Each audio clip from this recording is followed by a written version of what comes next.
Walter Morrison's head snapped back as Trent Voss's fist connected with his jaw. 76 years old, Korean War veteran, and he was being beaten in front of the entire town council. Blood sprayed across the polished oak table. Voss grabbed the old man's collar, lifted him like he weighed nothing. "Sign the papers, old man. 72 hours, or I burn everything you love." The room sat frozen. 20 witnesses. Complete silence. Nobody moved. Nobody helped. None of them knew his son was a Hell's Angel. None of them knew Dylan Reaper Morrison had disappeared 9 years ago, and none of them knew what happened when you touched a Reaper's family. Subscribe now and follow this story to the end. Drop your city in the comments. Let's see how far justice travels. Walter Morrison's hands shook as he poured coffee at 5:47 a.m. Same routine for 43 years. Same diner mug. Same workbench waiting outside in Morrison's auto repair. But this morning felt different. Wrong, like the air before a lightning strike. He picked up the photograph hidden behind his toolbox. Dylan at 19. Leather jacket. That wild grin. Before everything went to hell. Before Marcus got hurt. Before his son rode away and never came back. "Where are you, boy?" Walt whispered to the empty shop. The coffee went cold in his hands. Jessica Torres kicked open the back door at 6:15, her 6-year-old daughter Emma half asleep on her shoulder. "You're here early again, Mr. Morrison." "Couldn't sleep." "You never sleep." Jessica laid Emma on the office cot, tucked a blanket around her small body. "Bad dreams?" Walt didn't answer, just kept wiping the same wrench he'd wiped 10 times already. Jessica watched him. This man had given her a job when she was 8 months pregnant, running from an ex-husband who'd put her in the hospital twice. Every other shop in Copper Ridge had slammed doors in her face. Single mother, no experience, no references, restraining order against a man with connections. Walt hadn't asked a single question, just handed her coveralls and said, "You start tomorrow. Pays fair, works honest. That's all that matters." "He's not coming back, Mr. Morrison." Jessica's voice was gentle. "It's been 9 years." "I know." "Then why do you keep watching that road?" Walt finally looked up. His eyes were wet. "Because that's what fathers do, even when their sons hate them, even when they deserve that hate." By 8:30, the town council chamber was packed. Walt sat in the back row, trying to stay invisible. Marcus Blackwell stood at the podium like he owned the building. Maybe he did. The man owned half of Copper Ridge already. Expensive suit, gold watch, the kind of smile that made honest people feel dirty. "Ladies and gentlemen of the council," Blackwell's voice carried like a sermon. "Phoenix Real Estate Empire is offering Copper Ridge an opportunity of a lifetime. Luxury condominiums, high-end retail, a complete revitalization of Industrial Avenue." "You mean demolition?" someone muttered. Blackwell ignored it. "We're offering fair market value plus 20% to every property owner on that block. This isn't negotiation. This is generosity." Walt stood up. His knees cracked, his back ached, but his voice was steady. "I'm not selling." The room went quiet. Blackwell turned slowly. "I'm sorry. Who's speaking?" "Walter Morrison, Morrison's Auto Repair. My family's owned that shop for 61 years. "Mr. Morrison." Blackwell's smile never wavered. "Surely you understand the economic opportunity here, the jobs, the tax revenue, the future." "I understand you want my land." "I want what's best for this community." "Then leave my shop alone." Walt's jaw tightened. "My wife died in that building. Breast cancer." I held her hand in the office while she took her last breath. "That ground is sacred to me. You can't buy sacred. Blackwell's smile finally cracked. Everything has a price, Mr. Morrison. Not everything. Your shop is falling apart. Your business is dying. You're 76 years old, working 12-hour days because you can't afford to retire. I'm offering you a way out. I don't want out. I want to die in the place my wife did, where my son learned to fix his first engine, where I've spent 43 years serving this town. Blackwell stepped down from the podium, walked right up to Walt, close enough that Walt could smell the bourbon on his breath from lunch. Your wife's been dead for 12 years, old man. She doesn't care about that shop. Dead people don't have opinions. Jessica gasped from across the room. Walt's hands clenched into fists. Get away from me. Or what? You'll hit me in front of the entire council? I'd love to see you try. I said get away. Blackwell leaned in, whispered so only Walt could hear. Your son, Dylan. Hell's Angel who crippled his best friend and ran away like a coward. 9 years of nothing. You really think he's coming to save you? Walt's face went white. That's what I thought. Blackwell straightened his tie. 72 hours, Mr. Morrison. Sign the papers or face the consequences. We're done being nice. He walked out. The room erupted in whispers. Walt stood frozen, trembling with rage and something worse. Shame. Because Blackwell was right. Dylan wasn't coming. Dylan was gone. The attack came at 7:43 p.m. Walt was closing the shop, locking the front gate, when the black Escalade pulled up. Trent Voss stepped out. 6'4", ex-Marine, dishonorably discharged for excessive force, now Blackwell's enforcer. Working late, Morrison? Walt kept his back turned. Shop's closed. I'm not here for car service. Voss walked closer. 2 more men flanked him. Professional muscle, the kind with dead eyes and expensive attorneys. Then you need to leave. Not until we talk about that council meeting. You embarrassed my boss today. Your boss embarrassed himself. Voss grabbed Walt's shoulder, spun him around.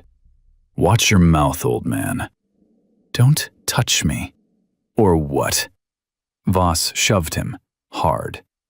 Walt stumbled backward, caught himself on a toolbox. You're 76 years old. You can barely stand up straight. What are you going to do? Walt straightened up, every inch of his 5'9" frame. I fought in Korea, Incheon. I watched boys younger than you die screaming in the mud. I held intestines in hands while waiting for medics who never came. You don't scare me. Maybe I should. Voss punched him, right in the stomach. Walt doubled over, gasping. That's for today, for making Mr. Blackwell look bad in front of the council.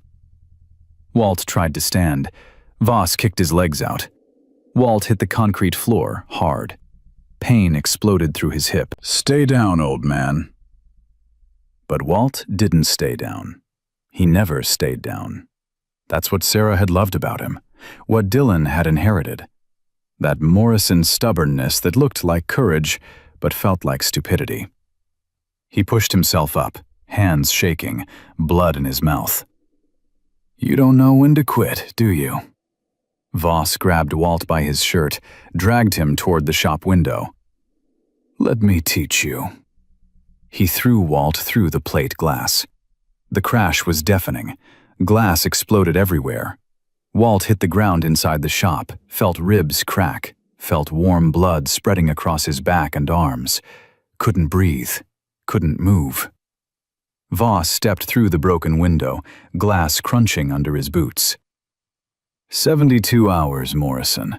Sign the papers, or I come back with gasoline. Your wife's precious memory burns with everything else." He turned to leave, then stopped. "Oh, and Morrison?" Deputy Carter was parked across the street the whole time. Watched everything. Didn't do a damn thing, because this is Blackwell's town now. The law works for us. Voss walked away laughing. Walt lay there in the glass and blood, staring at the ceiling, at the support beam where Dylan had carved his initials at age 12, at the fluorescent lights Sarah had picked out because they were cheerful. He closed his eyes, and for the first time in 60 years, Walter Morrison wanted to quit. Jessica found him at 8:15. She'd forgotten her phone, came back to the shop, saw the broken window, and Walt lying in the glass like a broken doll. "Mr. Morrison!" She ran to him, dropped to her knees. Oh God, don't move."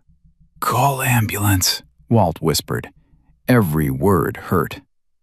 "And Jessica." "What?"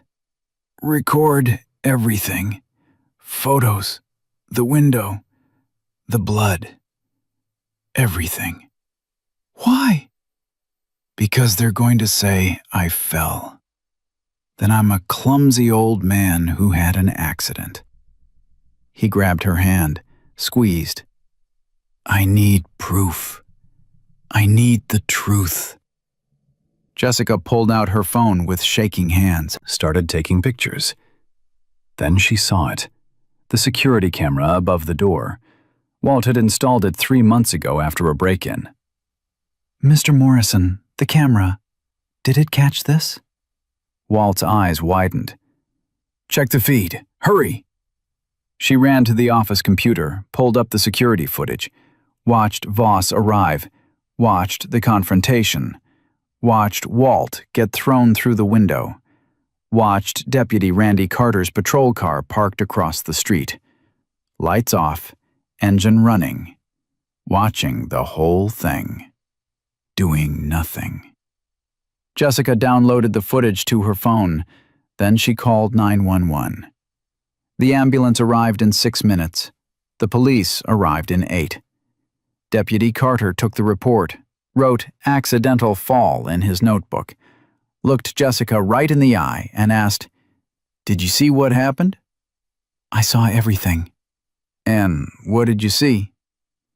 Jessica looked at Walt being loaded into the ambulance, looked at Carter's badge, made a decision that would change everything. "I saw Mr. Morrison fall through his window. Terrible accident." Carter nodded, satisfied. "That's what I thought. These old buildings are dangerous. He should be more careful." He left. Jessica waited until his taillights disappeared. Then she pulled out her phone and started searching. Dylan Reaper Morrison, Devil's Reapers Motorcycle Club, Wyoming chapter. It took her 3 hours and 17 false leads. A friend of a friend who knew a guy who'd ridden with the Reapers. A bartender in Cheyenne who had a cousin in the club. A phone number that might be disconnected. At 2:47 a.m., Jessica sent a text to a number she wasn't sure would work. "Your father's in the hospital. They're trying to kill him. He needs you." She attached the video, pressed send, held her breath. 3 minutes later, her phone rang. Unknown number. "Who the hell is this?" The voice was rough, dangerous, like gravel and cigarettes. "Are you Dylan Morrison?" Silent. Then, "Who's asking?" "My name is Jessica Torres. I work for your father.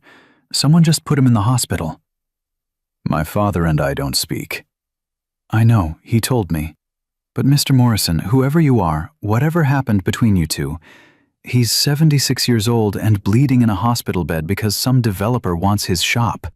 And the police won't help, and nobody else will stand up, and I don't know what to do." More silence. "Please," Jessica whispered.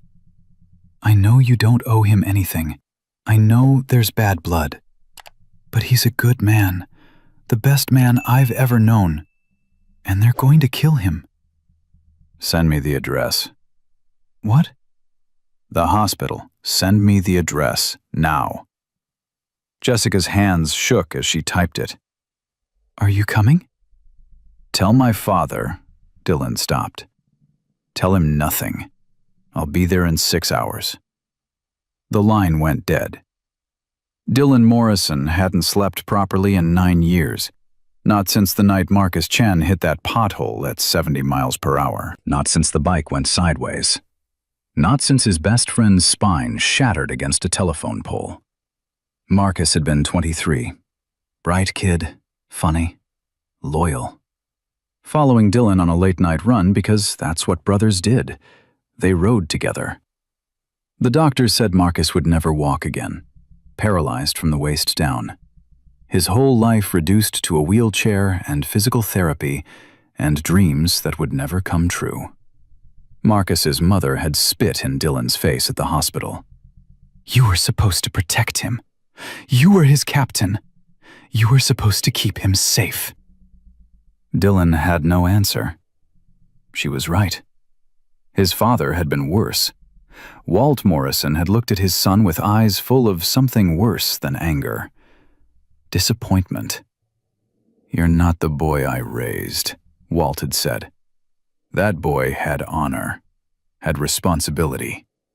You're just a coward in a leather jacket. Dad, it was an accident. Accidents happen when you're reckless, when you care more about looking tough than keeping your brothers safe. Marcus trusted you, and now he'll never walk again. I know. God, I know. I'd give anything. Get out. Dad, I said get out. You're not my son anymore. My son died on that road, with Marcus's future. Dylan had left that night, rode until the gas ran out, kept riding. Wyoming, Nevada, New Mexico. Anywhere that wasn't Montana. Anywhere he couldn't see the disappointment in his father's eyes. 9 years of running. 9 years of guilt that ate him alive. 9 years of telling himself his father was better off without him. Now he sat in a motel room in Barstow, California, watching the video Jessica had sent. Watched his father get thrown through a window. Watched him bleed on the floor. Watched Deputy Carter do nothing. Dylan's hands were shaking. His vision was blurring. 9 years of carefully constructed walls crumbling in 90 seconds of footage. He called Hammer, chapter president of the Devil's Reapers, 58 years old, former Army Ranger, looked like a bear that had survived a forest fire. This better be good, Reaper. It's 3 in the morning. Someone hurt my father. Silence. Hammer knew the history, knew about Marcus, knew about the 9 years of silence. How bad? Hospital bad. Broken ribs, lacerations. Some developer trying to steal his property. And you're calling me because? Because I can't do this alone. Because I'm asking my brothers for help. You walked away from this club, Reaper. Took off your patch. Disappeared. Why should we help the father of a man who abandoned us? Dylan closed his eyes. Because it's the right thing to do. Because family is family. Even family that hates each other. Hammer was quiet for a long moment. Where is he? Copper Ridge, Montana. I'll make some calls. But, Reaper. Yeah? This doesn't fix what you did. This doesn't erase 9 years of running. You understand that? I understand. Good. We ride at dawn. Don't make me regret this. The line went dead. Dylan looked at the photograph on his phone. Him and Walt at age 15. First motorcycle his father helped him rebuild. Both of them grinning, covered in grease and pride. I'm sorry, Dad, Dylan whispered to the image. I'm so sorry. Then he packed his bag, checked his Harley, and headed north. At 5:43 a.m., Walt woke in the hospital to see a nurse checking his vitals. "How do I look?" His voice was rough. "You've got 3 broken ribs, 17 stitches in your back, 12 in your arms, and a concussion. For a 76-year-old who went through a window, you look miraculous." "That's what Korean war vets do. We're too stubborn to die properly." The nurse smiled. "Your doctor wants to keep you 2 more days for observation." "Can't afford 2 days. I've got a shop to run." "Mr. Morrison, I know. Rest and recovery." "But that shop is all I have left. If I'm not there, it doesn't exist." The nurse squeezed his hand. "Sometimes we have to let other people carry the weight for a while." "I don't have other people." "What about your son?" Walt's face hardened. "I don't have a son." The nurse left. Walt stared at the ceiling, at the fluorescent lights that reminded him of the shop, of Sarah, of Dylan as a boy, learning to change oil, asking 1,000 questions, looking at his father like he was the smartest man in the world. Where did it go wrong? When did the boy who worshipped him become the man who couldn't stand to look at him? The door opened. Jessica walked in with Emma, who was carrying a drawing. "Mr. Morrison!" Emma ran to the bed. "I made you a picture. It's you as a superhero." Walt took the crayon drawing, him in a cape, flying over the shop, Sarah watching from a cloud. "It's beautiful, sweetheart. Thank you." Jessica stood at the foot of the bed. "Mr. Morrison, I need to tell you something." "You called him, didn't you?" She froze. "What?" "Dylan. You tracked him down and called him." "How did you?" "Because that's what you do when someone's in trouble. You call for help." Walt closed his eyes. "I told you not to." "I know, but I did it anyway." "He's not coming, Jessica. I said things 9 years ago that can't be unsaid. I blamed him for something that wasn't his fault. I called him a coward and a failure. I told him he wasn't my son anymore." "Mr. Morrison, I was wrong. God help me, I was wrong about everything. But it's too late. He's gone, and he's not coming back." Jessica pulled out her phone. "He said he'd be here in 6 hours. That was 7 hours ago." Walt's eyes shot open. "What?" The door crashed open. Dylan Morrison stood in the doorway. 34 years old, 6'2", leather vest with Devil's Reapers patch, gray in his beard that hadn't been there 9 years ago. Eyes harder than Walt remembered. Behind him, 3 more Reapers. Big men, armed with presence more than weapons. Father and son stared at each other. 9 years of silence screaming between them. "Dad?" Walt couldn't speak, couldn't breathe. The son he'd told to leave, the son he'd disowned, standing in his hospital room like a ghost made flesh. "What are you doing here? Someone hurt you? That's none of your concern." "The hell it isn't." Dylan stepped closer. "You're my father." "You gave up that right when you ran away, when you abandoned Marcus, when you proved you were exactly what I called you." Dylan took it, didn't flinch. "You're right. About all of it. I was a coward. I did run. I did abandon people who needed me." "Then why are you here?" "Because no one touches my family. Not even family that hates me."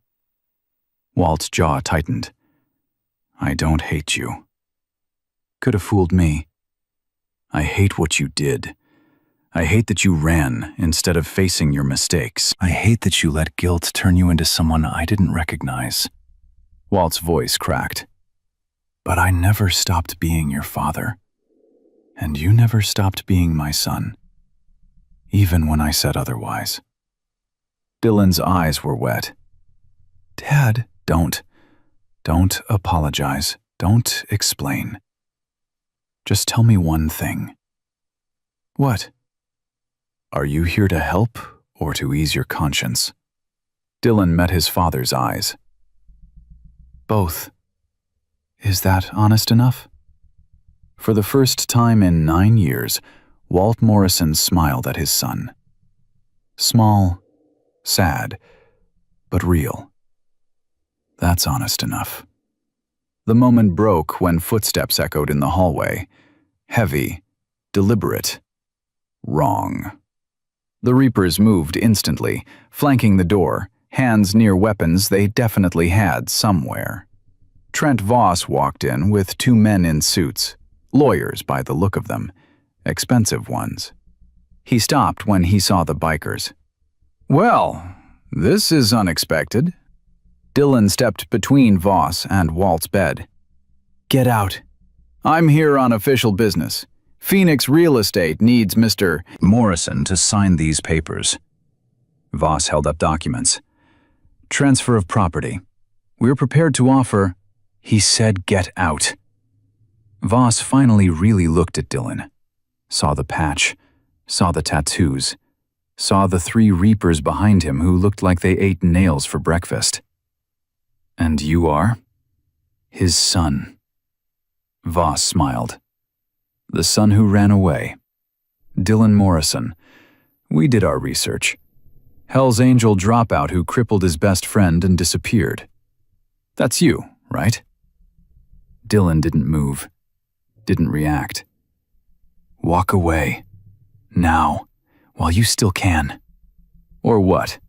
You'll hit me in a hospital? In front of witnesses? I'd love to see you try." "You hurt my father." "Your father fell through a window. Tragic accident. Deputy Carter's report confirms it." "I've seen the video." Voss's smile faltered, just for a second. "What video?" "The one showing you throwing a 76-year-old man through plate glass. The one showing Deputy Carter watching from across the street. The one that's currently saved in 12 different locations, including my chapter president's computer." "That's a lie." "Test me." Voss pulled out his phone, made a call. 30 seconds later, he hung up. "Mr. Blackwell would like to speak with you. All of you. Tonight. His office, 7 p.m. Come alone." "We don't take orders from men who beat up old people." "Then Mr. Blackwell will assume you're not interested in peaceful resolution, and things will get very unpleasant for everyone involved." Voss looked at Walt. "Especially for people in hospital beds who can't defend themselves." Dylan was on him in half a second, hand around Voss's throat, slammed him against the wall. The 2 lawyers backed up fast. "Listen very carefully," Dylan whispered. "You threaten my father again? I don't care about witnesses or cameras or consequences. I will end you. Slowly, painfully, in ways that make sure you never threaten anyone else. Do you understand me?" Voss couldn't speak, just nodded. Dylan released him. Voss stumbled backward, gasping. "We'll be at your boss's office at 7, but not alone. We bring our brothers. All of them." "That's not—" "Those are the terms. Take them or leave them." Voss straightened his jacket, tried to recover some dignity. Failed. 7 p.m. Don't be late." He left. The lawyers scrambled after him. Silence filled the hospital room. "That was stupid," Walt said quietly. "You just threatened a man with connections. Witnesses saw you." "I don't care." "Dylan, 9 years ago, I ran when things got hard. I ran when Marcus needed me. I ran when you needed me. I ran when everything fell apart because I was scared and weak and pathetic." Dylan turned to face his father. "I'm done running. Whatever happens next, I'm staying. They want a fight? They'll get one. But they'll have to go through me to get to you." Walt stared at his son, this man who looked like the boy he'd raised, but carried himself like someone who'd survived hell. "You're going to get yourself killed." Maybe. But at least I'll die standing up. One of the Reapers cleared his throat. "Boss, I just got a text from Hammer. He's 40 minutes out, bringing 35 brothers." Dylan nodded. "Good. We're going to need them." Jessica, who'd been watching from the corner with Emma, stepped forward. "Mr. Morrison, Dylan, what are you planning?" "I'm planning to make sure my father doesn't sign those papers, that he keeps his shop, that men like Blackwell and Voss learn what happens when they target families of Devil's Reapers." "That sounds like war." Dylan smiled. It wasn't a nice smile. "Lady, war already started. They just didn't know who they were fighting yet." He looked at Walt. "Dad, I can't take back 9 years. Can't undo what I did to Marcus. Can't fix the words you said or the words I didn't say. But I can do this. I can protect you. I can fight for what Mom would have wanted you to keep." Walt's eyes filled with tears. "Your mother would want you safe, not throwing your life away on revenge. Mom would want you to keep the shop, to keep her memory alive. And she'd want her son to be brave enough to fight for it." Dylan's voice broke. "Let me be brave, Dad. Let me be the son you deserved." Walt reached out, grabbed Dylan's hand, squeezed. "You are brave. You always were. I just couldn't see it through my anger." "Dad." "Hush. Let me finish." Walt took a shaky breath. "When Marcus got hurt, I blamed you because it was easier than admitting the truth. That I was terrified. Terrified of losing you the way I lost your mother. Terrified that the motorcycle life would kill you. So I pushed you away before fate could take you. And I've regretted it every day since." "You had every right." "I had no right. You're my son. My only son. And I told you that you weren't. That's the worst thing a father can say. The cruelest lie I've ever told." Dylan was crying now, full tears streaming down his face. "I'm sorry about Marcus. I'm sorry I ran. I'm sorry for everything." "I know. And I forgive you. I should have said that 9 years ago. I should have said it every day since. But I'm saying it now. I forgive you, Dylan. Come home." They held each other, father and son, broken and healing and together. Jessica wiped her eyes. Emma asked, "Mommy, why is everyone crying?" "Because sometimes," Jessica whispered, "the best moments hurt the most." The door opened again. This time it was Hammer, chapter president. Behind him, 35 Devil's Reapers filled the hallway. Leather and chrome and loyalty. Hammer looked at Dylan holding his father, nodded. "Brothers," he announced, "we've got work to do." At 6:47 p.m., a convoy of motorcycles rolled toward Blackwell's office building. 40 bikers. One father. One cause. The law might belong to Marcus Blackwell, but family belonged to the Devil's Reapers. And family was about to remind Copper Ridge what happened when you hurt one of them.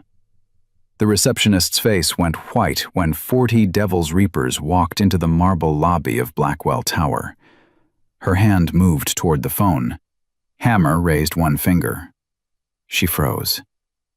"We have an appointment," he said calmly. 7 o'clock. Mr. Blackwell is expecting us." I'll call up." "You do that." Dylan stood beside his father. Walt had insisted on coming, despite the broken ribs, despite the doctor's protests, despite everything. "I'm not letting you fight my battles while I hide in a hospital bed," he'd said.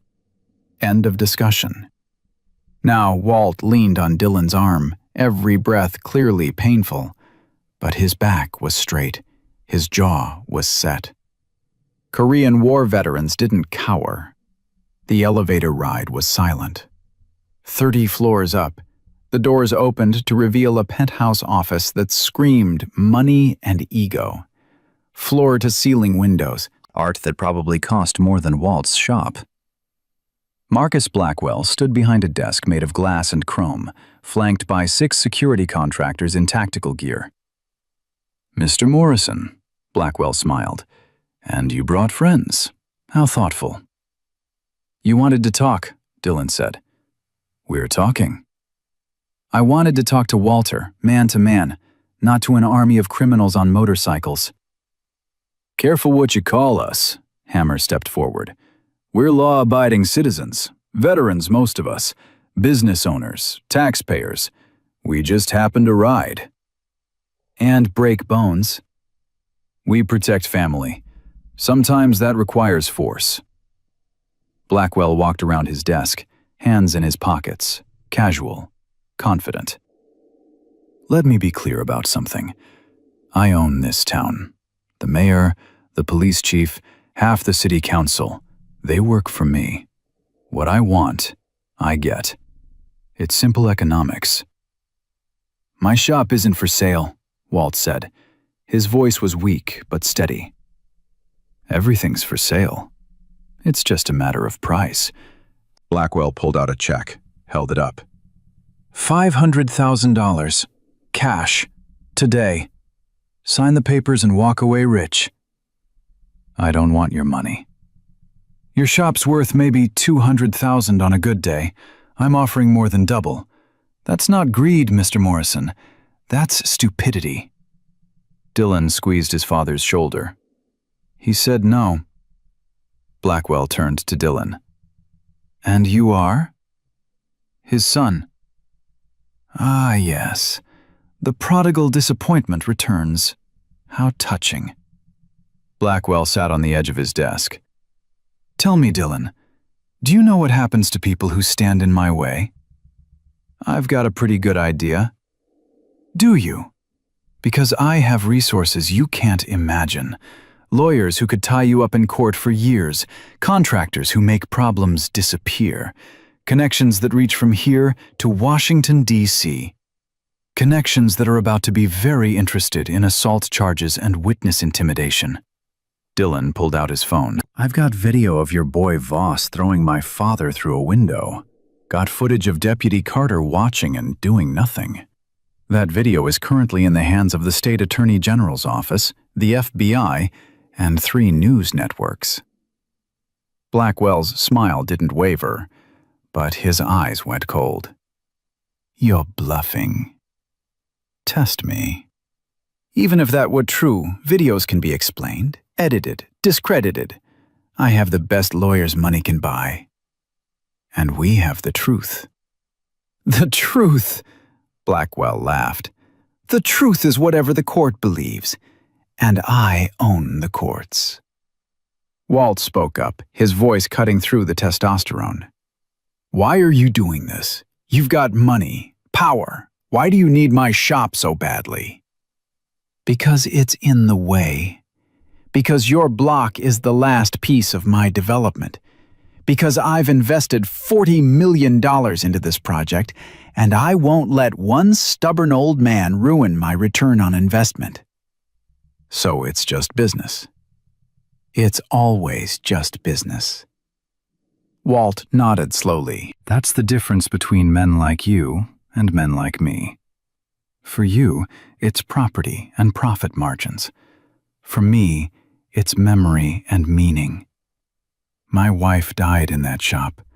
My son learned his trade there. I've served this community for 43 years from that building. You can't put a price on that." "I just did. 500,000. "Then you don't understand value at all." Blackwell stood up. The smile was gone now. "I tried being reasonable. I offered you a fortune. You refused. What happens next is on you." "Is that a threat?" Dillon stepped forward. It's a promise. You have 72 hours. Sign the papers, or I file for eminent domain. I'll have the city council declare your shop a public hazard and seize it for a fraction of its value. You'll get maybe $50,000 and years of legal bills trying to fight it. You can't do that. Watch me. I've done it to 8 other properties in 3 counties. None of them won. Blackwell walked back behind his desk, pressed a button. Security, please escort these gentlemen out. The 6 contractors moved forward. The Reapers didn't move. Hammer spoke quietly. You really want to start something here? In your building? With security cameras recording everything? One of the contractors, older than the others, military-bearing, looked at the patch on Hammer's vest. You served? Ranger, 1st Battalion, Iraq and Afghanistan. Marines, Fallujah. They stared at each other. Professional respect between warriors who'd seen real combat. I don't want to fight you, the contractor said. Then don't. The contractor turned to Blackwell. Sir, these men haven't broken any laws. They're here for a meeting you requested. We have no legal grounds to remove them by force. Blackwell's face went purple. I'm paying you to follow orders. You're paying us for security, not assault. There's a difference. You're fired. The contractor shrugged, looked at his team. Any of you want to keep working for this guy? They all removed their earpieces, placed them on Blackwell's desk, and walked out. The room went silent. Blackwell sat down slowly. His hands were shaking. Not from fear, from rage. Get out, all of you. Get out of my building. With pleasure, Walt said. But understand something, Mr. Blackwell. I've lived through things you can't imagine. I've buried a wife, lost a son for 9 years, survived a war that killed better men than me. You think eminent domain scares me? You think lawyers and politicians scare me? You should be scared. I'm too old and too tired to be scared. I'm just sad. Sad? For you. For whatever happened in your life that made you think power and money are the same as respect. That fear is the same as authority. Walt took a painful breath. When I die, people will mourn. When you die, people will celebrate. Think about that. They left, 40 Reapers and 1 old man walking out of Blackwell Tower like they owned it. In the elevator, Walt collapsed. Dylan caught him. Dad! I'm fine. Just tired. Breaking ribs takes a lot out of you. We need to get you back to the hospital. We need to get back to my shop. I want to see it. Make sure it's still standing. Dad! Dylan, I spent 9 years wondering if I'd ever see you again. Now you're here. Humor me. Take me home. They rode in silence, Walt on the back of Dylan's Harley, arms wrapped around his son's waist, the same way Dylan had ridden with Walt when he was 7 years old, before he was big enough for his own bike. The shop looked smaller than Dylan remembered, more worn down. The broken window was boarded up. Glass still sparkled on the concrete. Walt stood in the parking lot, staring at it. Your mother and I bought this place in 1981. I was 29. She was 26. We had $1,200 in savings and a dream. I remember. You were 3 years old. You'd run around the shop getting into everything. Sarah would chase you with a rag, trying to keep you clean. Impossible task. Walt smiled. She loved you so much. Loved watching you become the man you were meant to be. I'm not that man, Dad. I'm broken. We're all broken, son. The question is what we do with the pieces. Walt turned to face Dylan.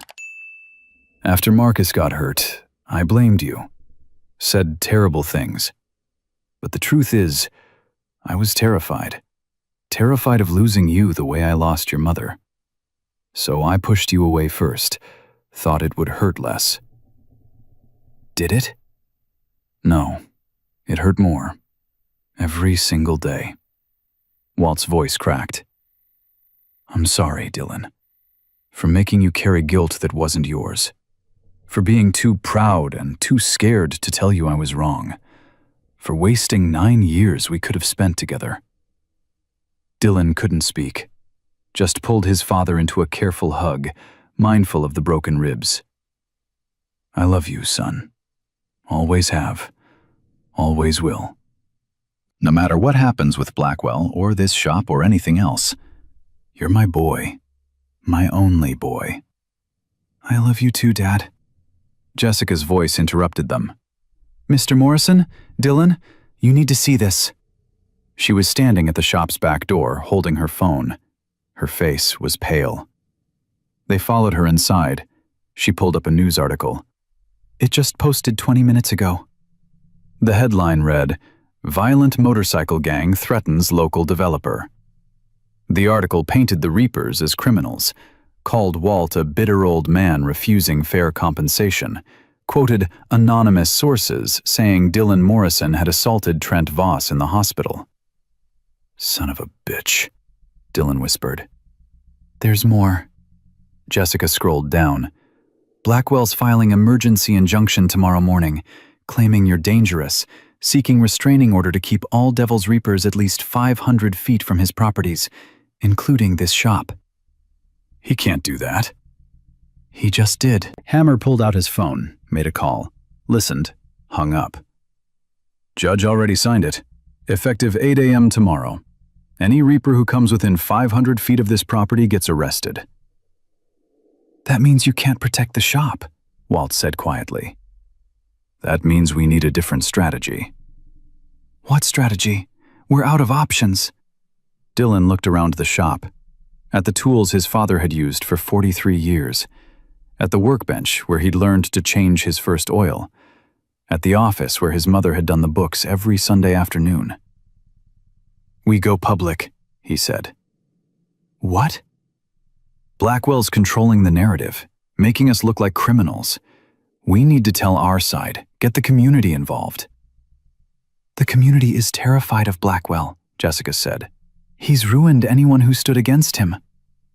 Then we show them they're not alone. How many other business owners has he targeted? Jessica thought about it. At least 15 that I know of. Some sold. Some fought and lost. 2 had mysterious fires that burned their properties down. Get me names, addresses, phone numbers. We're going to talk to every single one. Hammer nodded. Smart. Build a coalition. Strength in numbers. And we need media, real media, not Blackwell's pet journalists. Dylan turned to Jessica. You said you sent that video to news networks. Which ones? ABC, NBC, and PBS. Only PBS responded. Reporter named Sarah Chen said she's been investigating Blackwell for 6 months but needs people willing to go on record. Call her. Tell her we're ready. Dylan, Walt interrupted. This could get ugly. Blackwell will retaliate. Let him. We're done hiding. We're done being quiet. If he wants a war, we'll give him one. But we'll fight it legally, publicly, where he can't use his usual tactics. He'll come at us with everything. Then we'll take everything he's got and throw it back in his face. Hammer grinned. Now you sound like the Reaper I remember, the one who never backed down, the one who led from the front. That Reaper got his best friend paralyzed. That Reaper made a mistake. But he also saved my life in Billings when the Iron Hammers jumped us. He also pulled Danny out of that burning warehouse. He also organized the ride that raised $50,000 from Marcus Chen's medical bills. Dylan stared at him. What? You think we didn't do anything after you left? We put together a benefit run. 3 chapters, 200 writers, raised money from Marcus's therapy. Because that's what brothers do. We take care of our own. I didn't know. Because you ran away before you could see it. Hammer put a hand on Dylan's shoulder. You made one mistake on one night, but you've made 1,000 right choices before and after. Stop defining yourself by your worst moment. Dylan felt something break inside his chest, something that had been locked tight for 9 years. Does Marcus know about the money? He knows. He asked me to tell you something if I ever saw you again. What? He said, tell Reaper I forgive him. Tell him to come home. Tell him I need my brother back. Dylan turned away. Couldn't let them see his face. Couldn't let them see him fall apart. Walt spoke quietly. Son, Marcus lives here in Copper Ridge. Has for 3 years. Works as a paralegal. Helps people with legal problems they can't afford lawyers for. He's here? In town? About 2 miles from this shop. Why didn't you tell me? Because you weren't here to tell. Because I thought I'd never see you again. Walt paused. He asks about you sometimes. Wonders if you're alive, if you're happy, if you ever think about him. Every day. I think about him every goddamn day. Then maybe it's time to do something about it. Jessica cleared her throat. I hate to interrupt, but we've got a more immediate problem. That restraining order takes effect in 13 hours. We need a plan. Dylan wiped his eyes, turned back. Okay, here's what we do. Jessica, you call Sarah Chen. Set up an interview for tomorrow morning, here at the shop. I want her to see everything. The broken window, the security footage, all of it. Done. Hammer, you and the brothers need to pull back before 8 a.m. Can't violate that order or we give Blackwell ammunition, but stay close. Within the law, but ready to move. We'll set up headquarters at the motel on Route 9. 3 miles away, but we can be here in 5 minutes if needed. Good. Dad, you need to rest. Actually rest. Those ribs won't heal if you're running around playing hero. I'm 76. I don't have time to rest. Dad, I'll rest when I'm dead. Until then, this is my fight too. Dylan wanted to argue. Couldn't. Knew he'd be the same way at 76. His phone buzzed. Unknown number. He answered. Dylan Morrison? The voice was unfamiliar. Male. Young. Who's asking? My name is Marcus Chen. I heard you were back in town. I'd like to see you. Dylan's throat closed. Couldn't speak. Dylan, you there? Yeah, I'm here. Can we meet? There's things I need to say. Things I should have said 9 years ago. Marcus, I can't. I don't deserve. How about you let me decide what you deserve? Tomorrow morning. Coffee shop on 5th and Main, 8:30. Please. The line went dead. Dylan stood frozen, phone still pressed to his ear. What is it? Walt asked. Marcus wants to meet. Good, that's good. Is it? What am I supposed to say to him? Sorry I ruined your life, but hey, nice wheelchair? You say whatever's in your heart. The rest will follow. Jessica's phone rang. She answered, listened, and her face went white. When? Are you sure? Okay, I'll tell them. She hung up, looked at Dylan and Walt. That was my neighbor. She just drove past the shop. Says there's a city inspector outside putting a condemned notice on the door. What? It's almost midnight. She says he's got police backup. They're locking the gate. They ran outside. Sure enough, a man in a city inspector's uniform was hammering a bright orange notice onto the shop door. 2 deputies stood nearby. One of them was Randy Carter. What the hell is this? Walt demanded. The inspector didn't look up. Building inspection found multiple code violations. Property deemed unsafe for occupation. Effective immediately. You can't inspect a building at midnight without warning. Emergency inspection.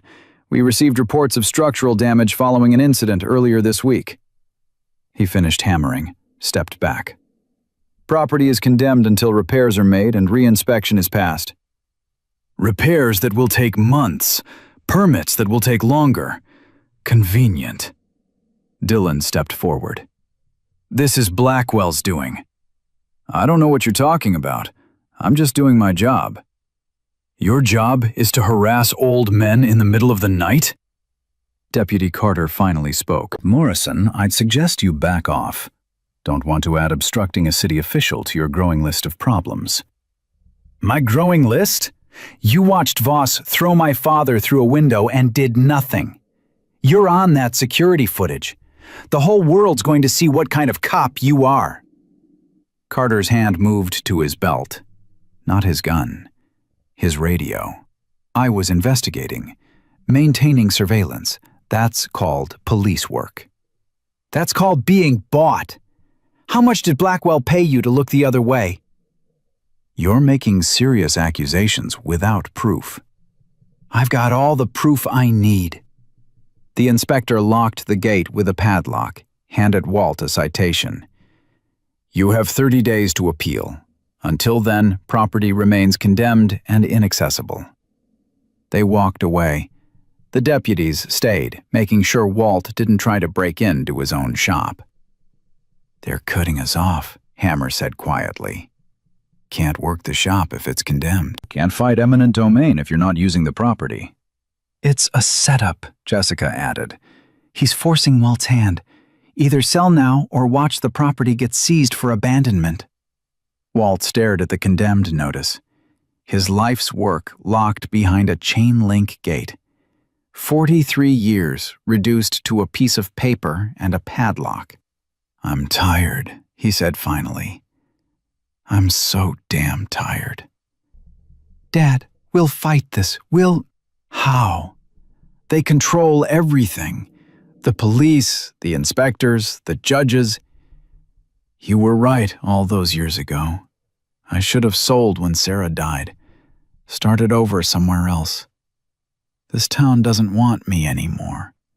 That's not true. Isn't it? Look around. 20 witnesses watched Voss beat me. None of them helped. The police cover for him. The city condemns my property in the middle of the night. Face it, son. We've already lost. No. Dylan grabbed his father's shoulders, carefully. We haven't lost. We haven't even started fighting yet. This is just the opening move. I don't have any moves left. Then I'll make them for you. I'll fight for this shop, for Mom's memory, for everything you built. I ran away once. I'm not running again. Walt looked at his son, saw something he hadn't seen in 9 years. Fire. Purpose. The boy he'd raised before guilt turned him into a ghost. You really mean that? Every word. Even if it means going against the entire town? Against Blackwell and his money and his lawyers and his corrupt officials? Especially then. Walt smiled, tired, but real. Your mother would be proud of you. I hope so, because I'm about to do something she'd probably call reckless and stupid. What's that? Dylan pulled out his phone, made a call.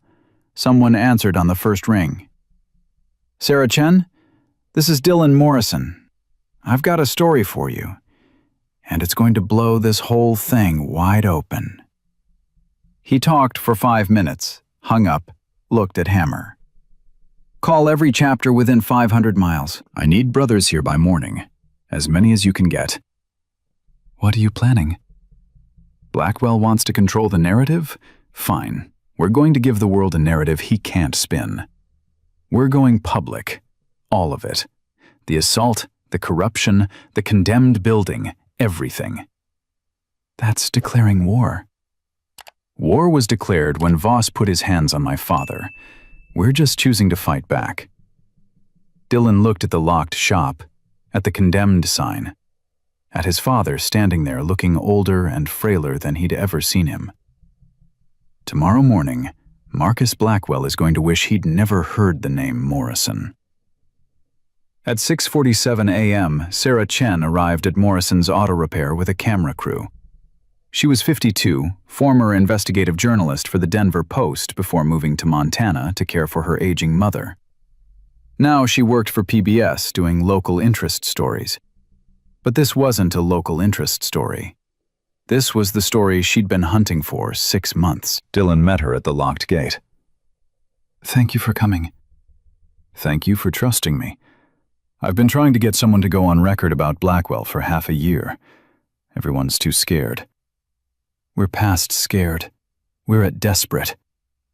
Sarah looked at the condemned notice, at the boarded window, at Walt standing behind Dylan, bruised and bandaged but upright. "Mr. Morrison, are you willing to tell your story on camera?" "Every word of it." "It's going to make you a target. Blackwell will come after you with everything he's got." "He already did." Walt touched his ribs gently. "I've got nothing left to lose except my shop, and I'd rather lose it fighting than surrender it while I'm still breathing." Sarah set up the camera. No fancy lighting, no staging, just Walt standing in front of his locked shop, telling the truth. "My name is Walter Morrison. I'm 76 years old, Korean War veteran. I've owned this shop for 43 years. 3 days ago, a man named Trent Voss threw me through that window because I refused to sell my property to Marcus Blackwell. I have 3 broken ribs and 17 stitches, and the deputy who watched it happen did nothing because he's on Blackwell's payroll." Sarah let the camera roll. "Can you prove that?" Jessica stepped forward, handed Sarah a USB drive. "Security footage, everything. The assault, Deputy Carter watching from across the street, timestamps, audio, all of it." "And you're willing to release this publicly?" "We're counting on it." Sarah interviewed Dylan next. He talked about coming home after 9 years, about finding his father beaten and bleeding, about Blackwell's threats and the condemned building and the restraining order designed to keep the Reapers away. "Some people will say you're criminals," Sarah said, "that motorcycle clubs are violent gangs." "Some people are right," Dylan said flatly. "Some clubs are criminal organizations. We're not one of them. The Devil's Reapers are veterans and mechanics and construction workers who happen to ride motorcycles. We pay taxes. We volunteer in our communities. And when one of our own gets hurt, we show up. That's not criminal. That's family." "But you have a criminal record." Dylan didn't flinch. "I do. Bar fight when I was 23. Disorderly conduct. Served 30 days. Paid my debt. Moved on. Does that disqualify me from protecting my father?" "Blackwell will use it against you." "Let him. I'm not hiding anymore." At 8:15 a.m., 3 more camera crews showed up. Word had spread. ABC, NBC, and local news. They all wanted the same story. Walt told it again, and again, and again. By the 4th telling, his voice was shaking from exhaustion and pain, but he kept going. "My wife Sarah died in that shop. Breast cancer. I held her hand while she slipped away. Her last words were, 'Don't let them take our dream.' This shop isn't a building to me. It's my life. It's every memory I have of the woman I loved. And I won't let Marcus Blackwell turn it into luxury condos for people who've never worked a day in their lives." The reporters ate it up. Veteran protects family business. Corrupt developer uses violence. Local police complicit. It was everything they needed for a viral story. By 8:30, Dylan was standing outside the coffee shop on 5th and Main. His hands were shaking. His stomach was twisted in knots. He'd faced down armed men. He'd ridden through storms that should have killed him. But walking through that door to face Marcus Chen terrified him more than anything in his life. He pushed the door open. Marcus sat at a corner table. 32 years old now, thinner than Dylan remembered. Gray hoodie, wheelchair positioned carefully next to the chair. He looked up when Dylan entered. No anger in his eyes, just sadness and something that might have been hope. "Thanks for coming," Marcus said. Dylan sat down across from him, couldn't speak. Couldn't find the words he'd practiced 1,000 times in the last 9 years. "You look good," Marcus said. "Gray in your beard suits you." "You look good too." "I look like I've been hit by a truck. But I'm alive. That's something." Silence stretched between them. 9 years of silence compressed into 30 seconds that felt like hours. "I'm sorry." Dylan's voice cracked. "God, Marcus, I'm so sorry. Every day for 9 years I've replayed that night. If I'd checked the road, if I'd seen the pothole, if I'd told you to stay home, if I'd—" "Stop." Marcus raised his hand. "Just stop. I need to say something, and I need you to listen without interrupting. Can you do that?" Dylan nodded. "That night, I chose to ride. Nobody forced me. Nobody tricked me. I wanted to be there because you were my captain and my brother, and I would have followed you anywhere. The accident happened.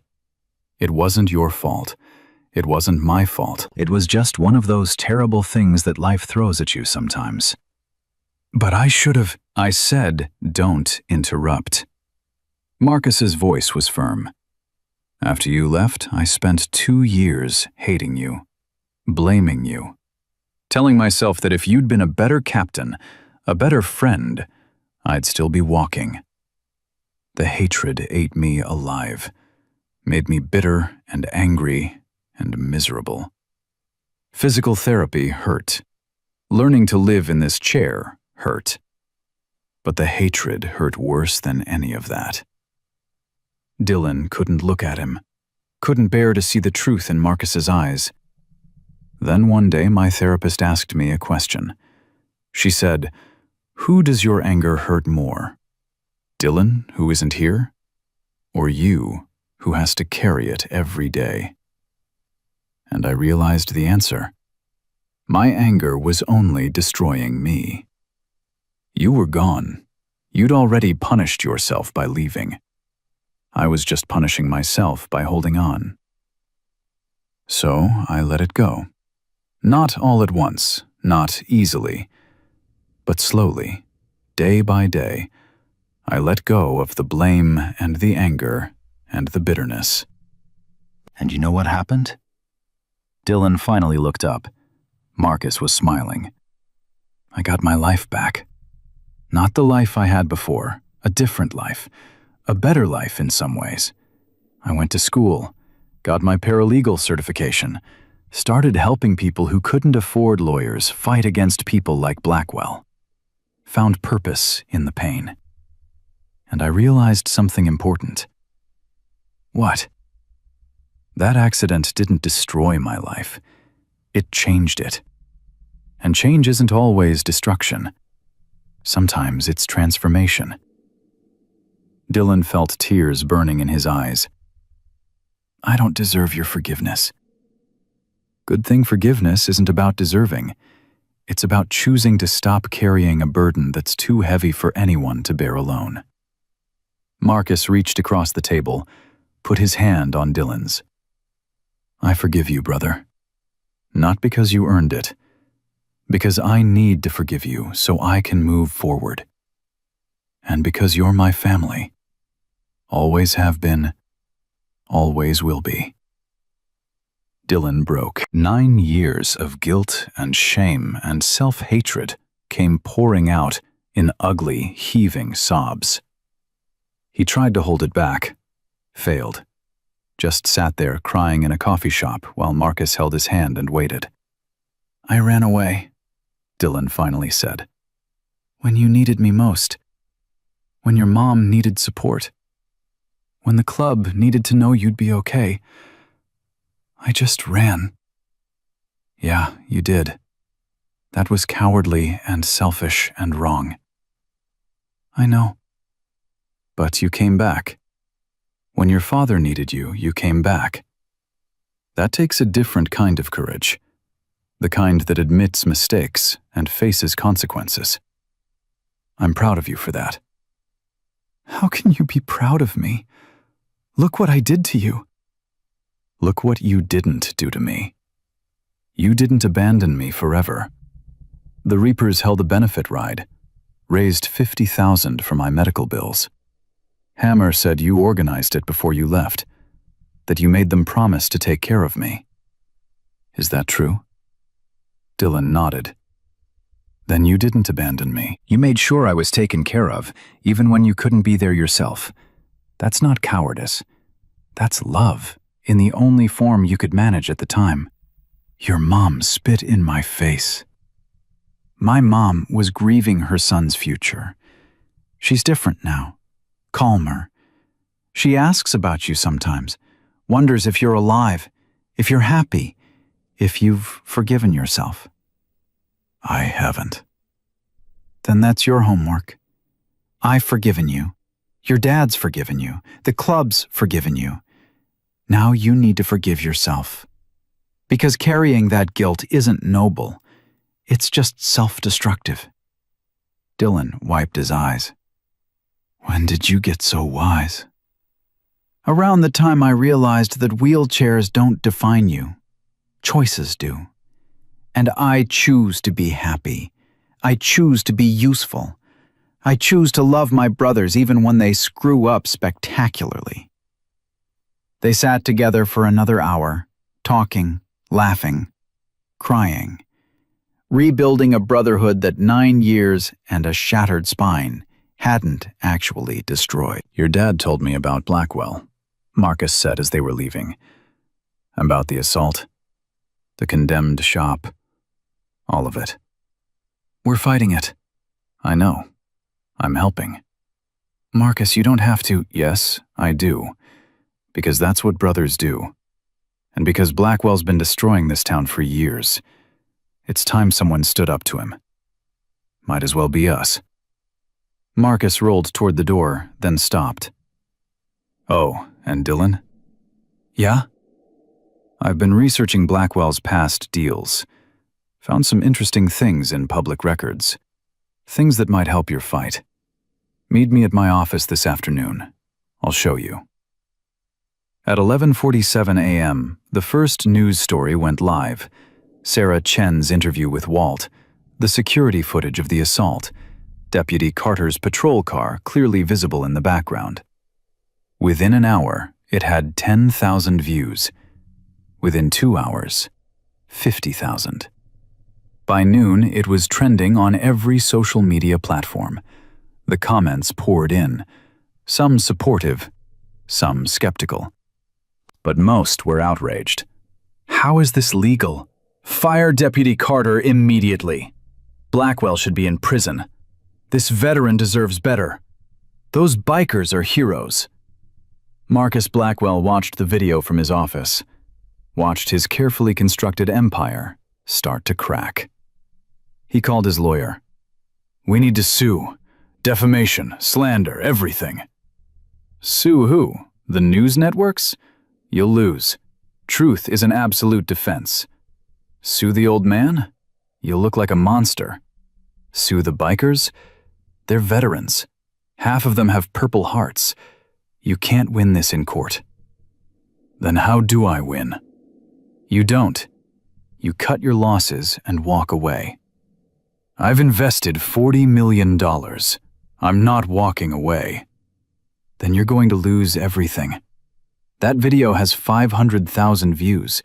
It's on CNN, Fox, MS, NBC. Your name is being dragged through the mud on national television. Every deal you've ever made is being scrutinized. The Attorney General called me this morning, asking questions about your other properties. You're toxic, Marcus. Radioactive. The smart play is to apologize, sell the land back to Morrison at cost, and disappear. I don't apologize. I don't retreat. I win. Not this time. Blackwell threw his phone across the room. It shattered against the wall. His assistant peeked in, saw his face, and quickly closed the door. He called Trent Voss. I need you to do something for me. What? Morrison's staying at his house, alone tonight. His son will be with the bikers at the motel. No security, no cameras. Just a 76-year-old man with broken ribs. What are you suggesting? I'm suggesting that old men are fragile. Sometimes they have accidents, fall down stairs, heart attacks, things that can't be traced back to anyone. You want me to kill him? I want the problem solved. How you solve it is up to you. Silence on the line. Then Voss hung up. Blackwell smiled. Problem solved. At 2:15 p.m., Marcus wheeled into his office with Dylan following. File folders covered every surface. Legal documents, property records, court filings. I've been collecting this for 3 years, Marcus said. Every piece of information I could find on Blackwell's deals. And there's a pattern. What pattern? He targets properties owned by elderly people, people without family, people who won't fight back. Then he uses intimidation, code violations, mysterious fires, whatever it takes to force a sale. He's done it 47 times in the last decade. That's not illegal. No, but this is. Marcus pulled out a specific document. Property at 412 Industrial Avenue, owned by Martha Hendricks, 73 years old, widow, no children. Blackwell offered her $200,000. She refused. 2 weeks later, her house burned down. Fire marshal ruled it electrical. But look at this. He pulled out another document. Insurance investigation. Found evidence of accelerant. Recommended criminal investigation. But the case was closed by the sheriff's department. No charges filed. No arrests made. Martha Hendricks, I remember her. She died 6 months after the fire. Cancer. Broken heart is more like it. She lost everything. Died in a nursing home with nothing. Dylan felt rage building in his chest. How many others? At least 6 fires, 3 suspicious accidents, 1 fatal. And guess who owned the properties after the victims sold or died? Blackwell. Through shell companies and holding corporations, but yes, always Blackwell. Can we prove it? Not in criminal court. The evidence is circumstantial. But in the court of public opinion? Absolutely. And that's what we need right now. Not convictions. Public pressure. Dylan pulled out his phone, called Sarah Chen. I've got another story for you. Bigger than the first one. Can you meet me in 20 minutes? At 4:30 p.m., Sarah Chen was back in Marcus's office. Camera rolling, recording everything. Marcus walked her through the documents. Every property, every victim, every suspicious fire and convenient accident. He named names, showed addresses, connected dots that law enforcement had deliberately left unconnected. This is 47 properties over 10 years. If even half of these are fraudulent, that's conspiracy, insurance fraud, possibly manslaughter. Can you prove manslaughter? Not beyond reasonable doubt, but I can show a pattern of behavior that makes it likely. And I can show law enforcement failure to investigate properly. Sarah's hands were shaking as she took notes. This wasn't just a story about an old man and his shop. This was systemic corruption spanning a decade and destroying lives. I need to verify this. Talk to victims' families. Get official statements. I've got contact information for 32 families. They're expecting your call. Most are too scared to go on camera, but some will talk, especially if you tell them they're not alone anymore. At 6:47 p.m., Walt's house was quiet. Too quiet.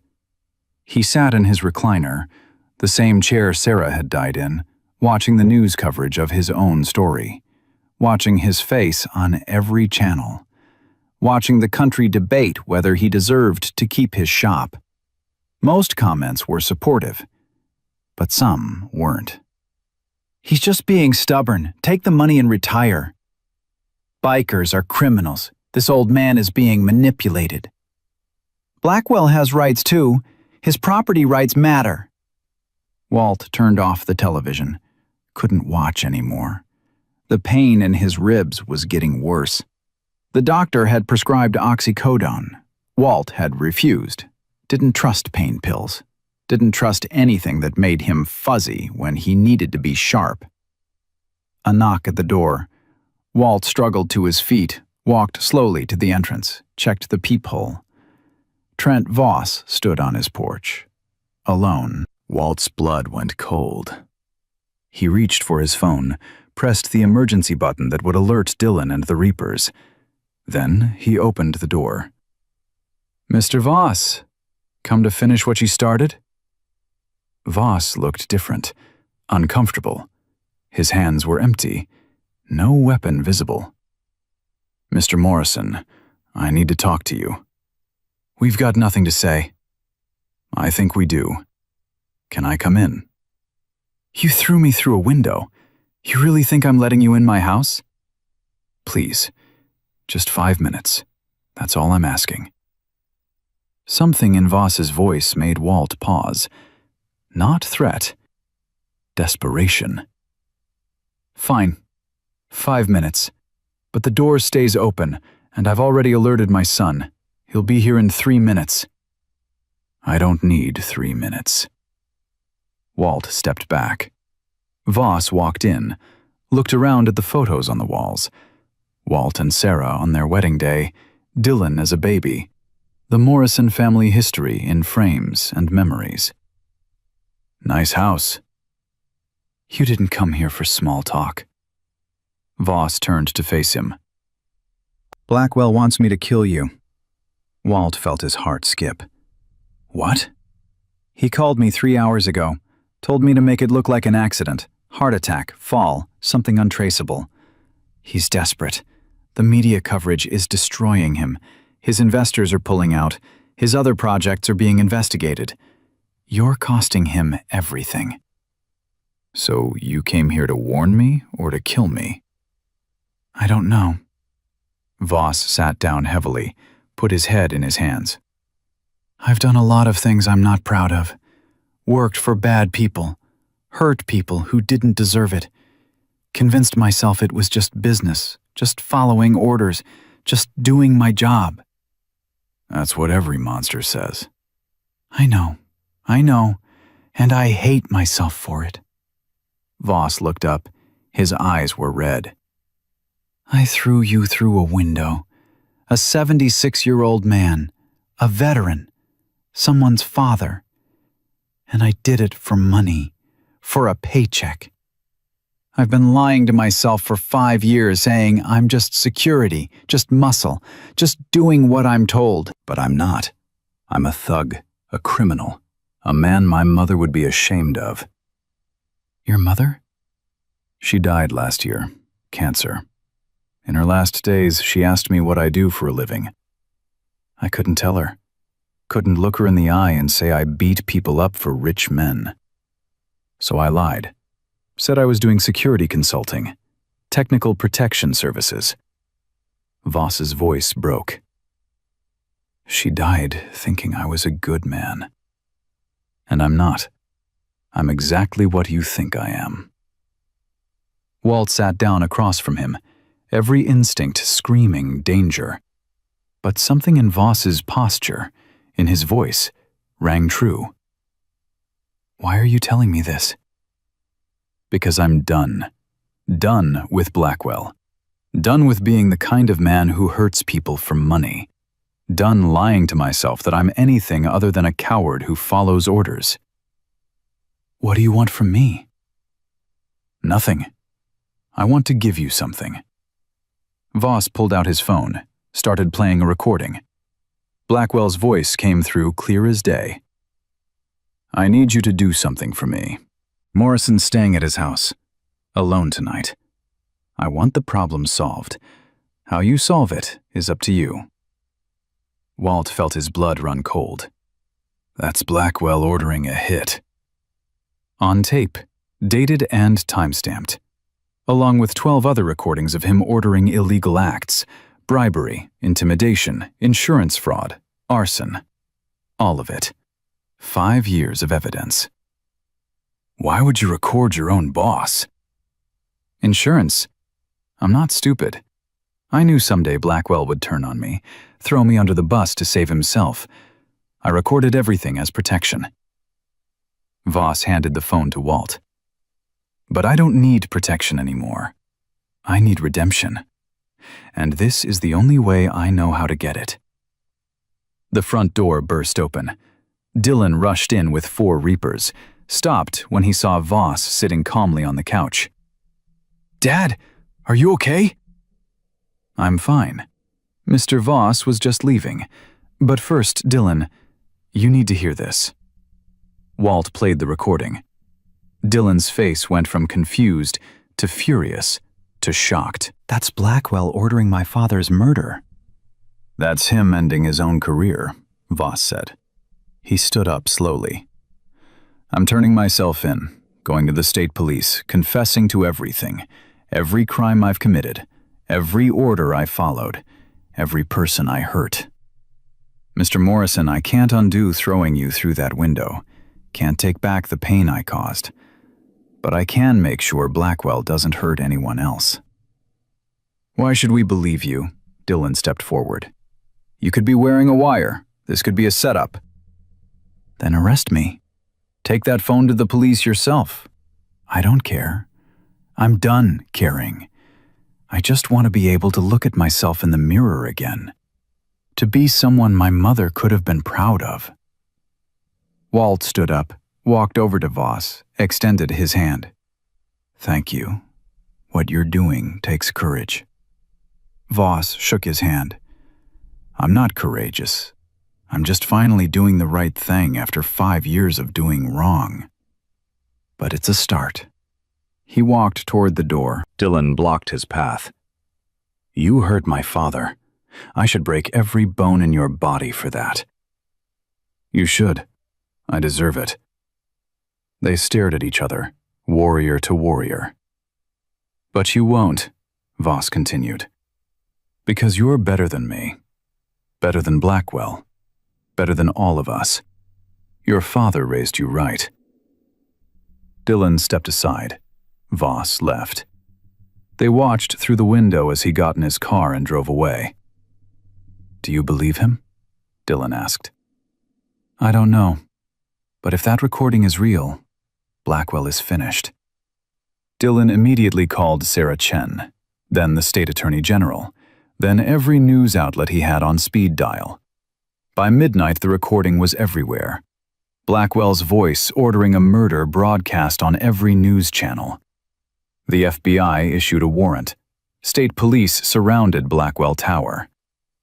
And in a small house in Copper Ridge, Montana, Walt Morrison sat in his recliner and cried. Not from pain, from relief, from hope, from the realization that sometimes justice actually wins. Dylan sat beside him, hand on his father's shoulder. It's over, Dad. It's finally over. No, Walt said quietly.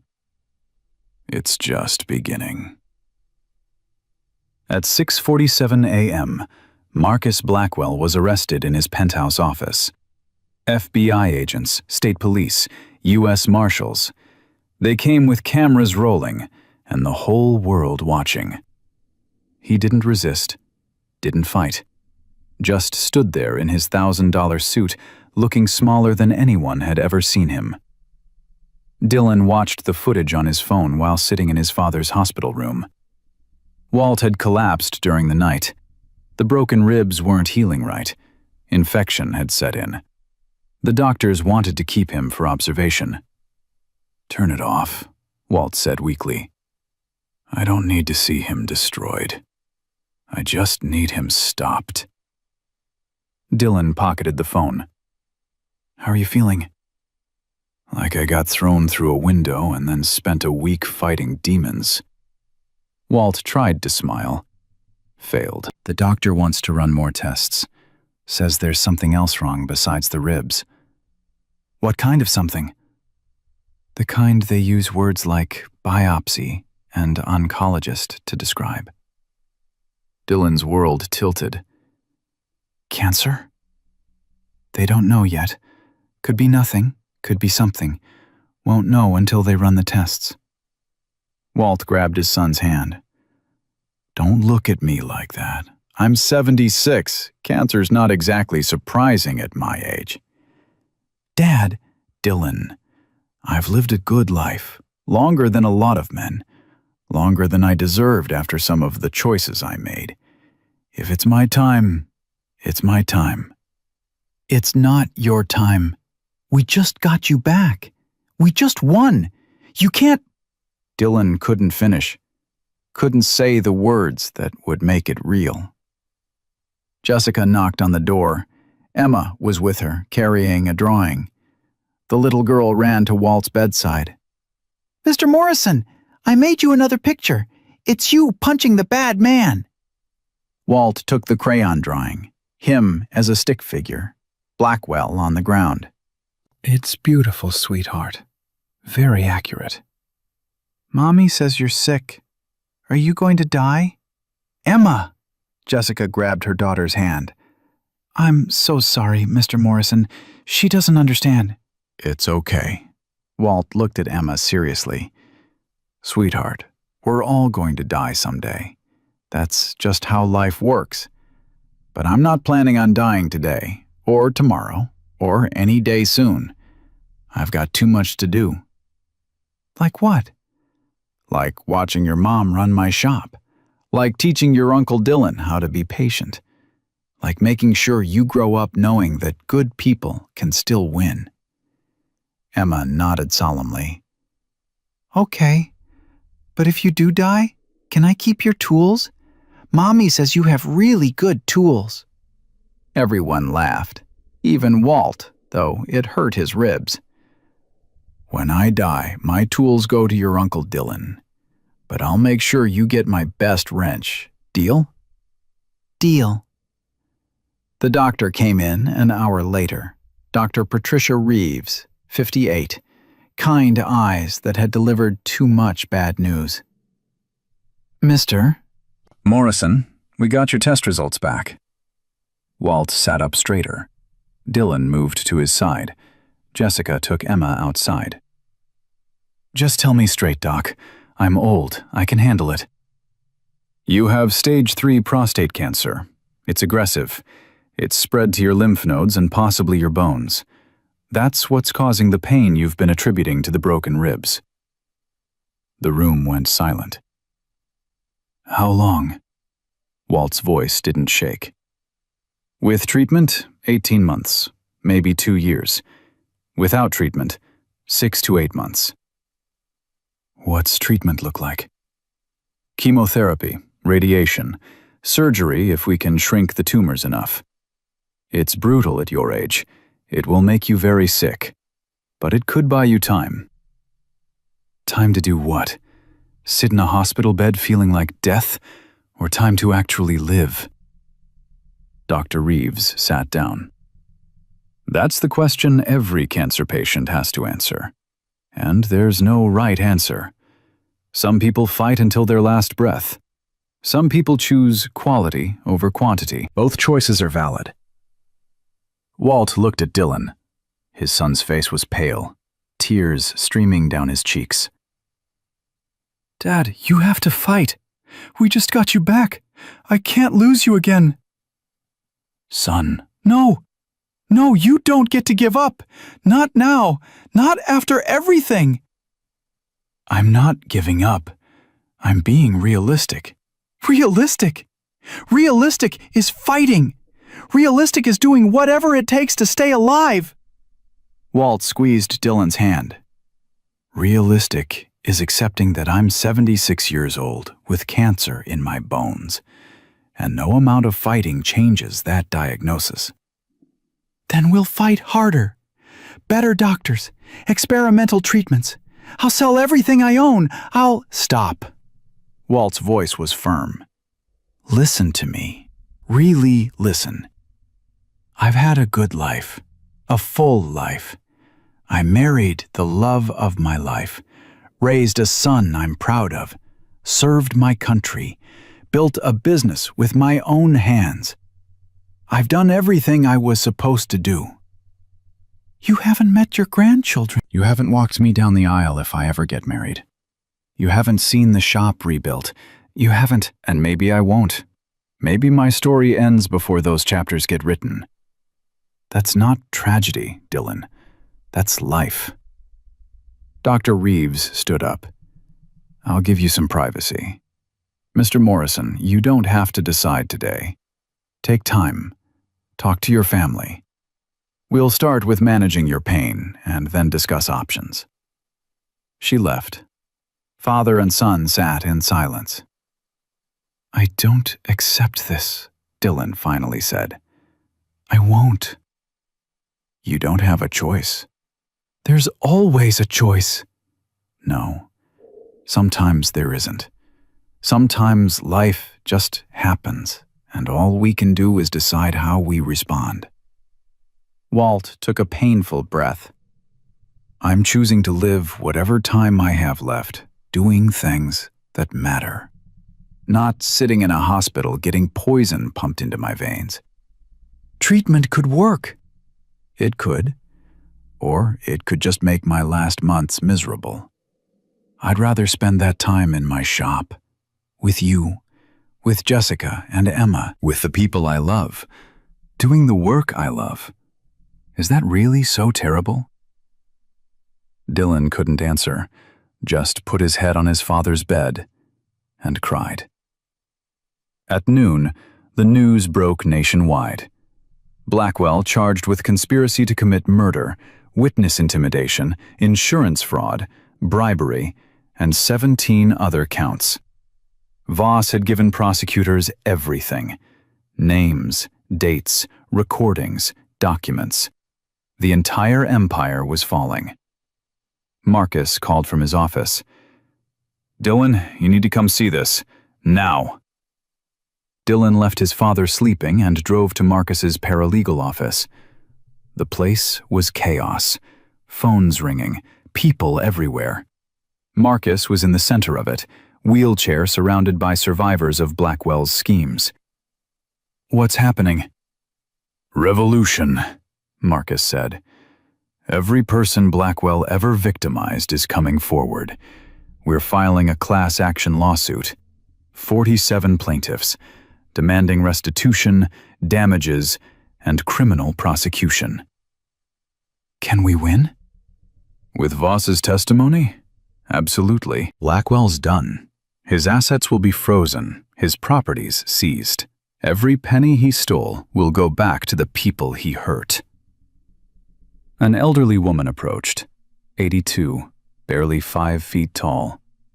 Are you Dylan Morrison? Yes, ma'am. My name is Martha Hendricks's sister. Martha died after Blackwell burned down her house. She lost everything, died broken and poor in a nursing home. The woman's eyes filled with tears. Your father's courage gave me the courage to speak up, to tell the truth. Thank you. Dylan didn't know what to say, just hugged her while she cried. More people came, more stories, more lives destroyed by one man's greed. A rancher who lost his land, a restaurant owner whose business was burned, a widow whose husband had a convenient accident after refusing to sell. This is bigger than my dad's shop, Dylan said to Marcus. It always was. Your father just happens to be the one who said no loud enough for everyone else to hear. He gave them hope, showed them that standing up was possible. He's dying, Marcus. The words hung in the air. Marcus went very still. What? Cancer. Stage 3. Aggressive. 6 months without treatment. Maybe 18 with. Jesus. Dylan, I'm so sorry. He won't fight it. Says he'd rather live his last months doing what he loves than dying slowly in a hospital. Marcus wheeled closer. Then honor that. Let him choose how his story ends. I can't just watch him die. You're not watching him die. You're helping him live. There's a difference. Marcus grabbed Dylan's arm. My accident taught me something important. You don't get to control when your story ends. You only get to control what you do with the pages you have left. Your dad's choosing to fill his pages with meaning. That's not giving up. That's courage. At 3 p.m., Deputy Randy Carter walked into the state police barracks and surrendered. Confessed to everything. Taking bribes, ignoring crimes, falsifying reports. He had his lawyer present. Had a resignation letter ready. Had 15 years of guilt ready to unload. I watched a man get thrown through a window and I did nothing. I've watched Blackwell destroy this town for 15 years and I did nothing. I'm done doing nothing. The confession took 4 hours. Named names, detailed payments, implicated the sheriff, 2 judges, and half the city council.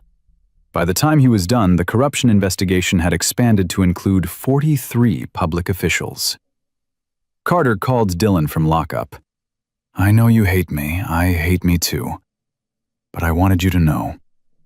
I'm testifying against all of them. Everyone who helped Blackwell. Everyone who looked the other way.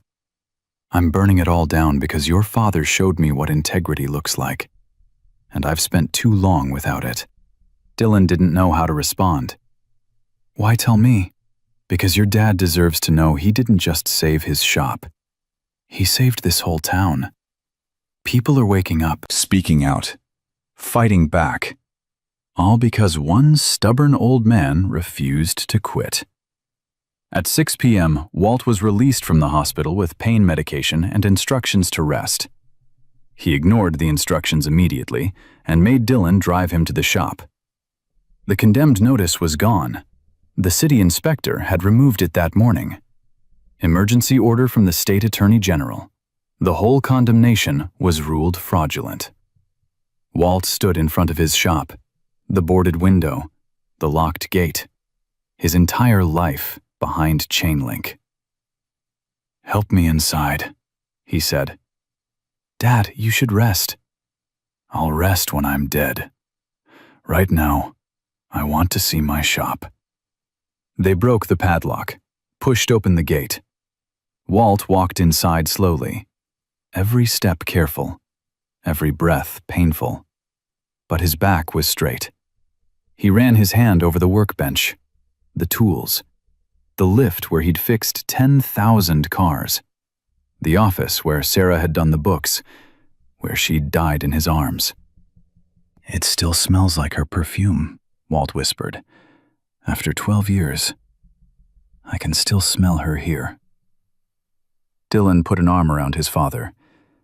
She'd be proud of you. She'd think I was being stubborn and foolish.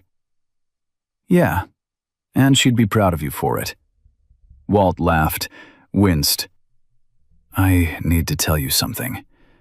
Something I should have said 9 years ago. Dad, when Marcus got hurt and you left, I blamed you because it was easier than admitting the truth. That I was terrified. Terrified of this life you'd chosen. Terrified that motorcycles would kill you the way they killed so many others. Terrified of losing you, like I lost your mother. I understand. No, you don't. Because I took my fear and I weaponized it. Used it to hurt you, to push you away before fate could take you. I told myself I was protecting myself, but really, I was just being a coward. You're not a coward. I am. Because a brave man would have held his son and said, "I'm scared for you." A brave man would have trusted you to make your own choices. Instead, I destroyed our relationship to avoid being destroyed by grief. And that was cowardly. Dylan couldn't speak. When I found out I had cancer, my first thought wasn't about dying. It was about you. About not having time to fix what I broke. About leaving you alone with 9 years of my mistakes weighing on you. Dad, you don't need to. Yes, I do. Because I'm running out of time to say it. Walt turned to face his son. You are the best thing I ever did. Better than this shop. Better than Korea. Better than anything. And I'm sorry it took me 76 years and a cancer diagnosis to tell you that. Dylan pulled his father into a gentle hug, both of them crying, both of them holding on like they could stop time through sheer force of will. Jessica found them there an hour later. I don't mean to interrupt, but there's something you both need to see. She led them outside. The street was full, not just reapers, townspeople, hundreds of them, holding signs. We stand with Walt. Morrison's shop stays. Thank you for your courage. Heroes don't always wear capes. Henry Castellano stepped forward, the hardware store owner who'd warned Walt about Blackwell months ago. Walt, we owe you an apology. All of us. We watched Blackwell terrorize this town for years and we did nothing. We were too scared, too comfortable, too willing to look the other way. Others nodded, agreed, ashamed. But you weren't scared. You stood up, and you showed us that we could too. So we're here to say thank you, and to say we're not letting you fight alone anymore. A woman stepped forward, Sarah Paulson, owner of the bakery 3 blocks down. Blackwell tried to force me out 2 years ago. I sold because I was scared, because I had no one to stand with me. I've regretted it every day since. But watching you fight gave me the courage to come forward. I'm testifying about the threats he made, the intimidation, all of it. More people came forward, more stories, more courage found in Walt Morrison's example. I don't know what to say, Walt said quietly. Say you'll let us help rebuild, Henry said.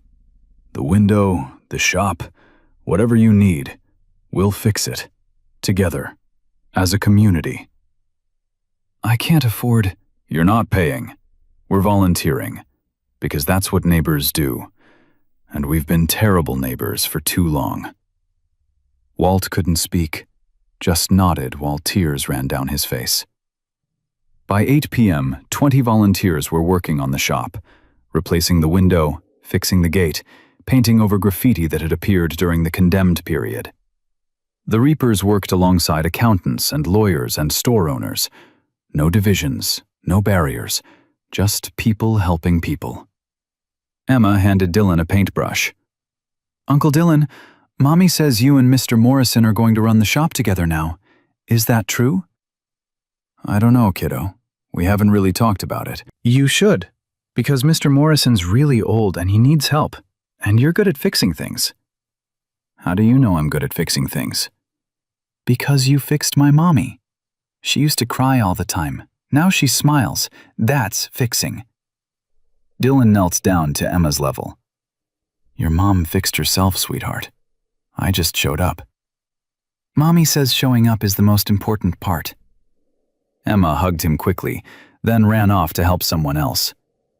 Jessica appeared beside him, paint in her hair, dirt on her face. Beautiful. She's not wrong, you know, about showing up. She's 6. Everything's simple when you're 6. Maybe we make things too complicated when we're older. Jessica wiped paint off her cheek. Dylan, I need to tell you something, and I need you to just listen without interrupting. Okay. I was married once. His name was Carlos, Emma's father. He was charming and sweet, and everything I thought I wanted. For about 6 months. Then he started drinking. Then he started hitting me. Then he broke my arm, and I ran. Jessica, I said don't interrupt. I've been hiding from him for 5 years, changing my name, moving towns, living in fear that he'd find us. And then I watched you come back for your father. Watched you face everything you'd run from. Watched you choose courage over comfort. She took his hand. You showed me that running doesn't fix anything. It just delays the confrontation. So I called the police, filed charges, got a protective order. I'm done hiding, done being scared.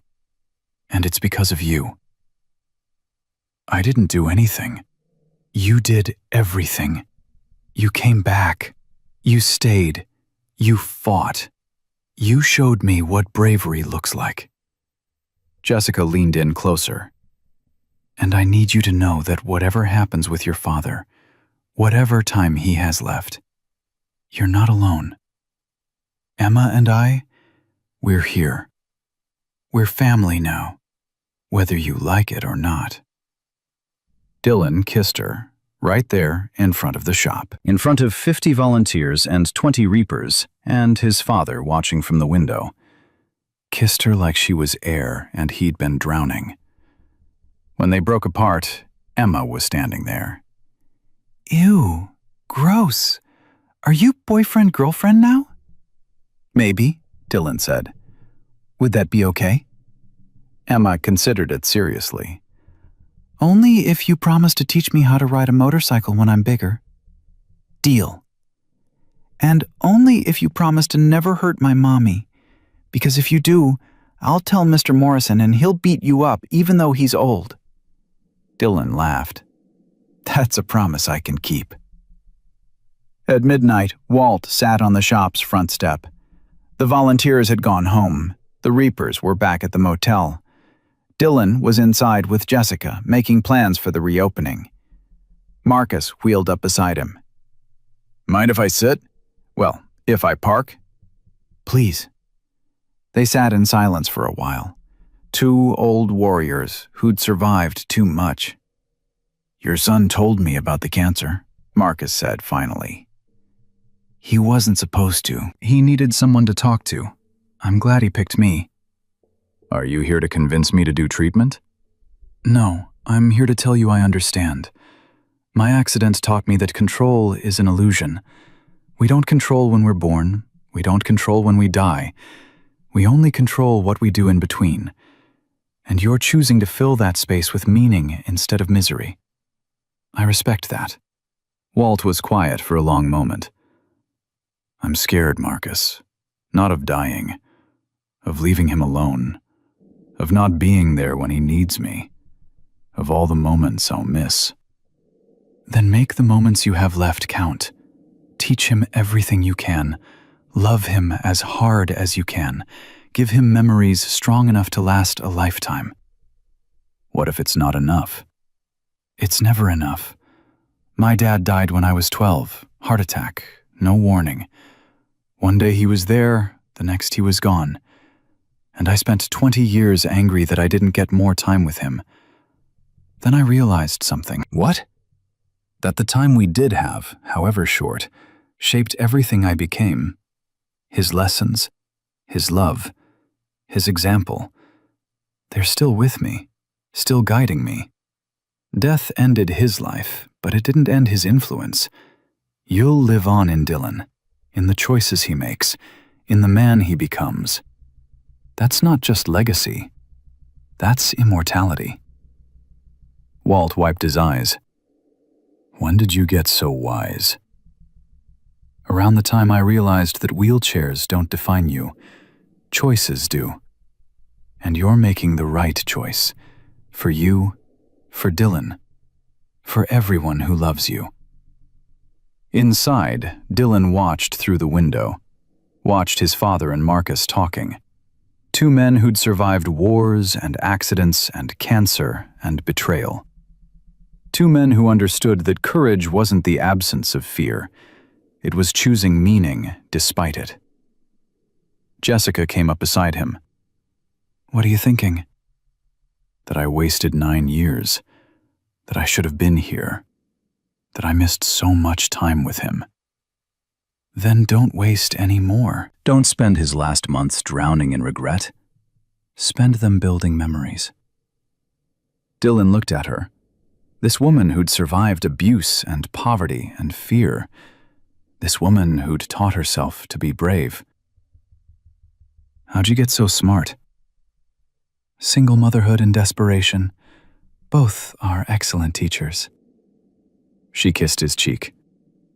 "Now go. Sit with your father. Say the things you need to say before time runs out."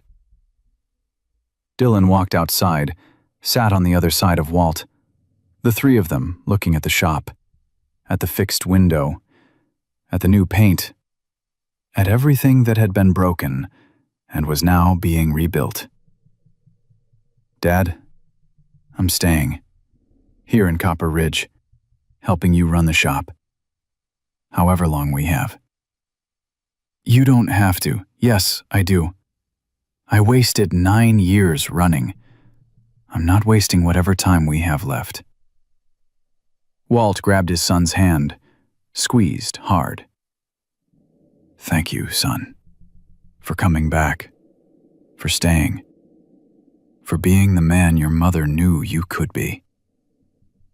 They sat together until dawn, father and son, watching the sunrise over Morrison's auto repair, over a town that had learned to fight back, over a life that had been broken and was finally healing. Tomorrow would bring more challenges, more treatments to refuse or accept, more decisions about how to spend limited time, more goodbyes that none of them were ready for. But tonight, they had this moment, this peace, this victory. And sometimes, that was enough. 3 months passed like water through fingers. Walt refused chemotherapy, refused radiation, refused everything except pain management and living. He worked the shop 6 days a week until his body couldn't anymore, then 5 days, then 3. Then he just sat in the office watching Dylan work, teaching him everything Sarah had taught Walt about running a business.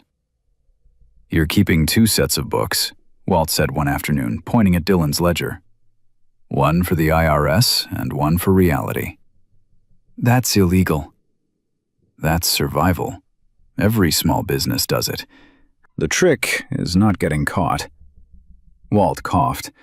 The cancer was in his lungs now. Every breath was work. "Mark down that the Miller transmission as 400. Charge him 3. Write off the difference as shop supplies.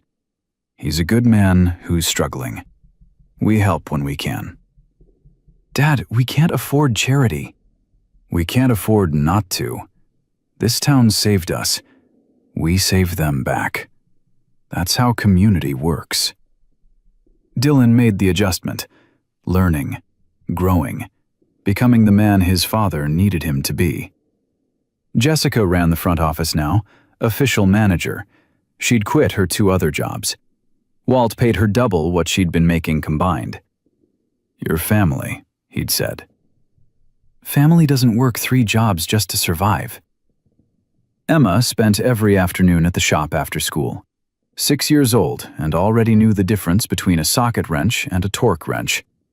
She'd sit on the workbench, legs swinging, telling Walt about her day while he pretended to have energy to listen. And then Sophie said her dad could beat up any dad in the whole world, and I said my Uncle Dylan could beat up her dad with one hand tied behind his back.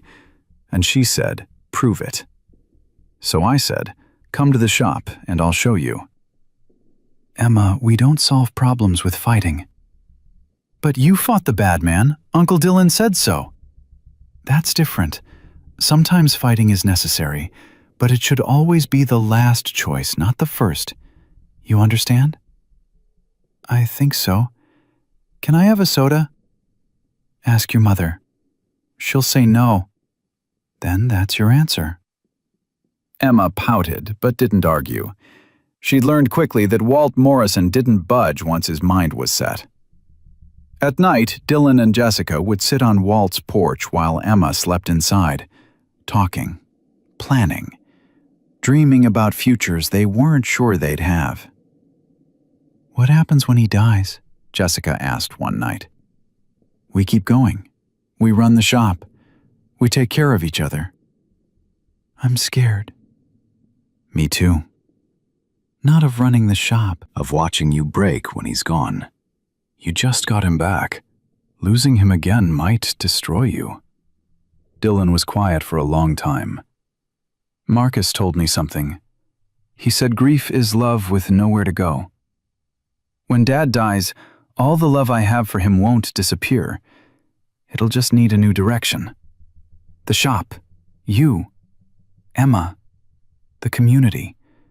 That's how we honor him, by taking what he gave us and giving it to others. That's beautiful. That's survival. I learned it from watching my dad love my mom for 12 years after she died. He never stopped loving her, just found new ways to express it. Jessica leaned against him. I love you, Dylan Morrison. I don't think I've said that out loud yet, but I do. I love you completely. I love you too. You and Emma both. You're the family I didn't know I needed. Good, because we're not going anywhere. Marcus Blackwell's trial started 4 months after his arrest.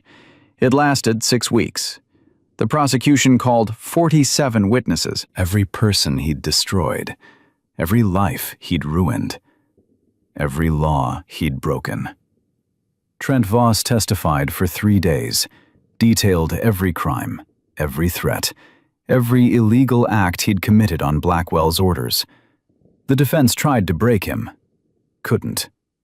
Voss had nothing left to protect, no reputation to salvage, just truth to tell. Walt was too weak to attend. Dylan went in his place, sat in the courtroom and watched justice work the way it was supposed to.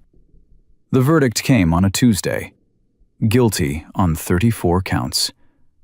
Blackwell's face never changed, just sat there like a statue while his world ended. Sentencing was scheduled for 2 weeks later. Walt insisted on being there. Dad, you can barely walk. The courthouse has stairs. I'll be there. End of discussion. Dylan knew better than to argue. The day of sentencing, Walt wore his Korean War uniform, medals on his chest, service bars, Purple Heart. He'd lost 30 pounds, looked like a skeleton in dress blues, but he stood straight when the judge entered. Judge Sarah Martinez, 63, former public defender who'd fought her whole career for people Blackwell had victimized. Now she had him in front of her, and everyone could see the satisfaction in her eyes. Mr. Blackwell, you've been found guilty of crimes that span a decade and destroyed dozens of lives. Before I pass sentence, do you have anything to say? Blackwell stood. For the first time since his arrest, he looked human, broken, scared. I do, Your Honor. I'd like to apologize to everyone I've hurt, especially to Mr. Morrison and his family. I was wrong about everything. I let greed and ego turn me into a monster. And I'm sorry. The courtroom was silent. Walt stood up slowly. Dylan tried to stop him. Walt shook him off. Your Honor, may I speak? Mr. Morrison, this is highly irregular. I know, but I'm dying. Cancer. Maybe 3 months left. And I need to say something before I can't anymore. Judge Martinez nodded. Proceed. Walt walked to the front, every step painful, every breath labored. He stood 5 feet from Blackwell.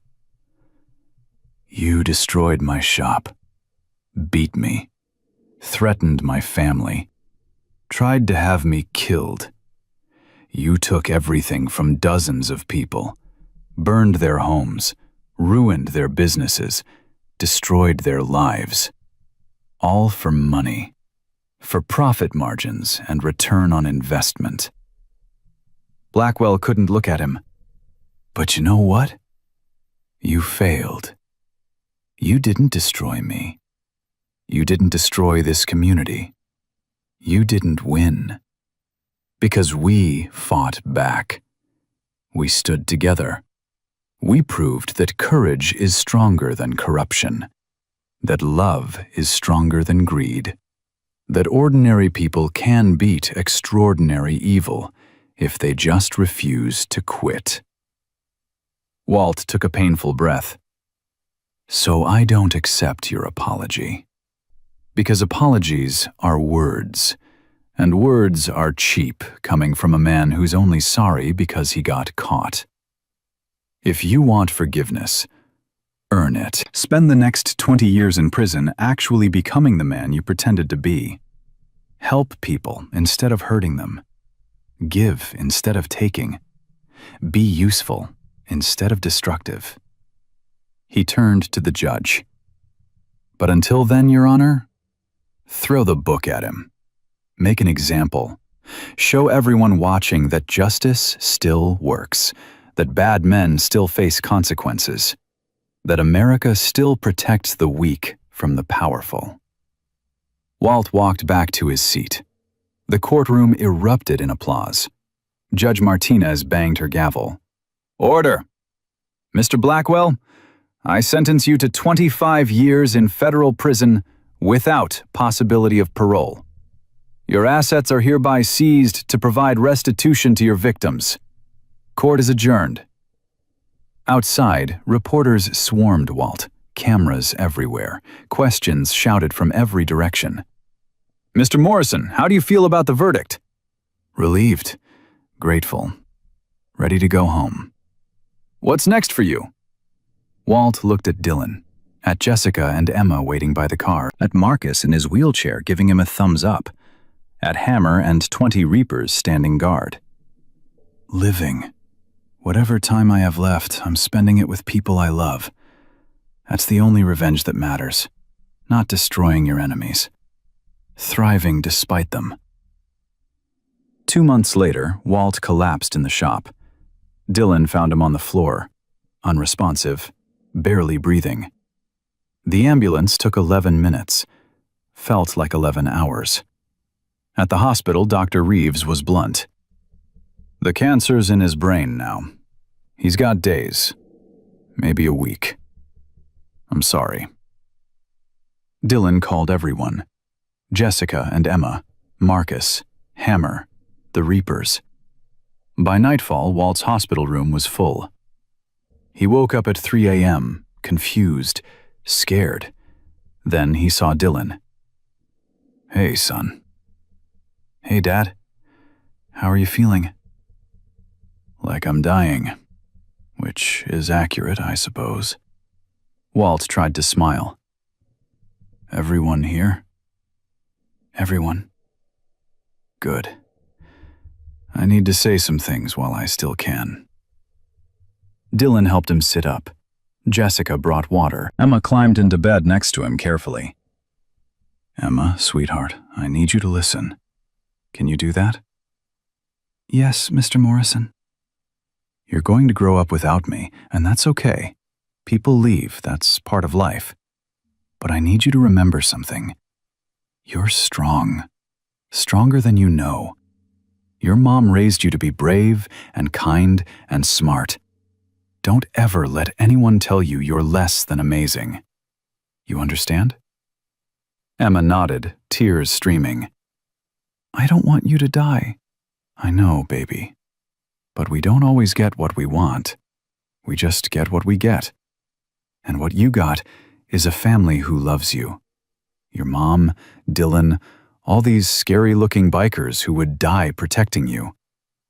That's more than most people ever get. He kissed her forehead. Jessica took her outside, both of them crying. Marcus, come here. Marcus wheeled to the bedside. I'm here. I need to apologize. For 9 years ago. For blaming you and Dylan for an accident that wasn't anyone's fault. For making Dylan's guilt worse. For... Walt, stop. We're past this. Let me finish.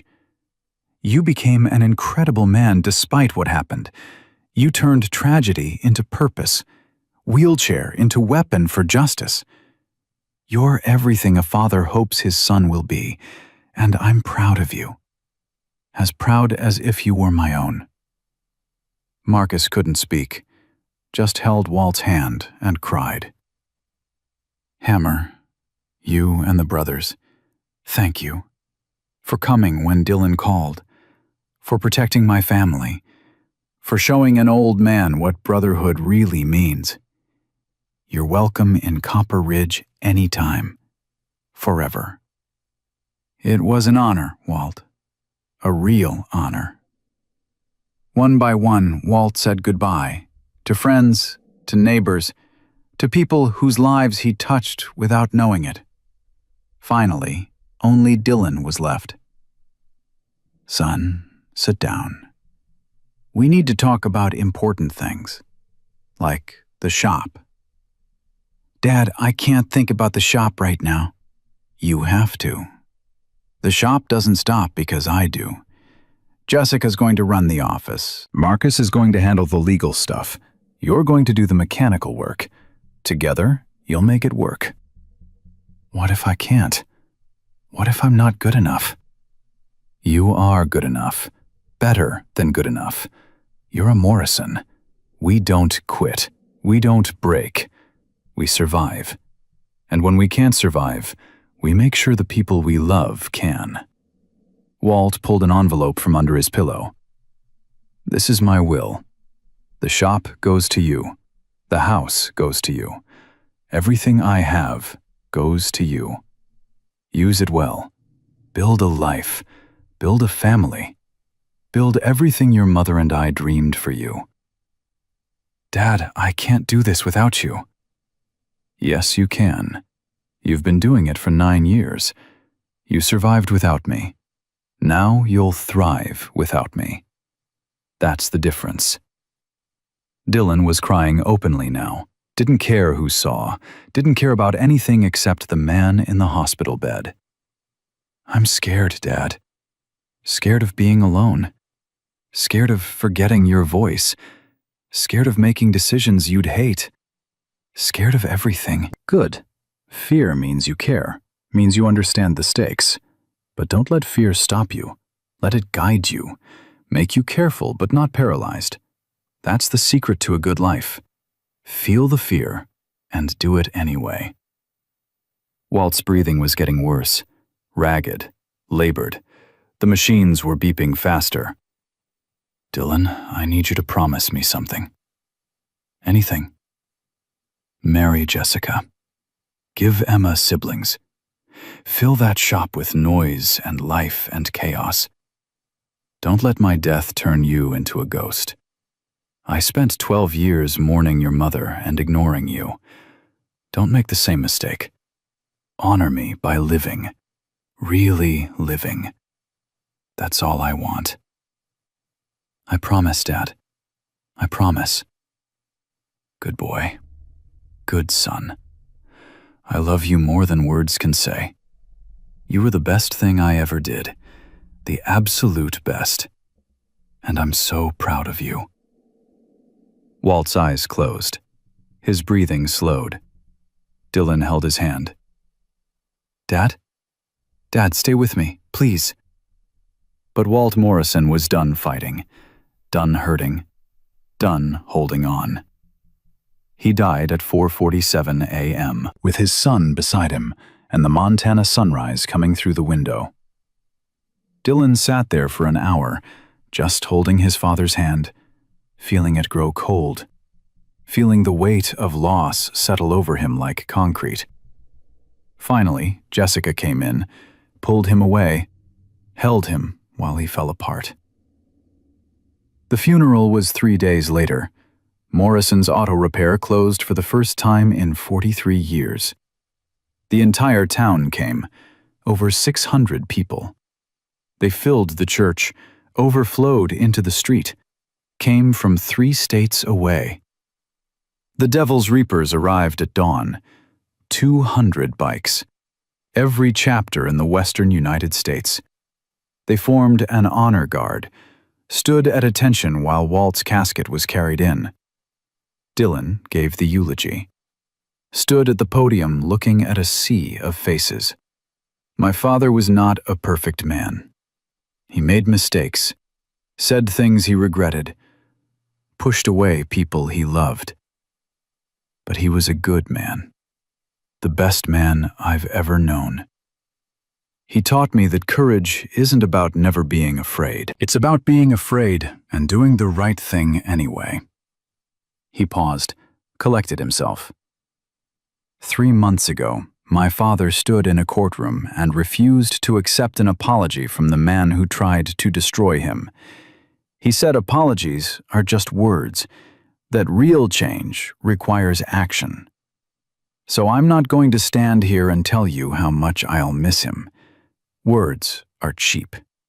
Instead, I'm going to show you. Dylan pulled out a document. I'm establishing the Walter Morrison Foundation. It will provide free legal services to people fighting corporate intimidation. It will fund small business loans for people who can't get traditional financing. It will support veterans struggling with PTSD and cancer. Everything my father believed in, everything he fought for. That's his legacy. Not words. Action. The church erupted in applause. After the service, they buried Walt next to Sarah. Same cemetery, same plot. Together again after 12 years apart. Dylan stood by the grave long after everyone left. Marcus wheeled up beside him. He was a good man. The best. What are you going to do now? I'm going to live like he wanted, like he deserved. Dylan looked at Marcus. Will you be my best man? What? I'm marrying Jessica next month. Small ceremony, just family. And your family. Marcus smiled through tears. I'd be honored.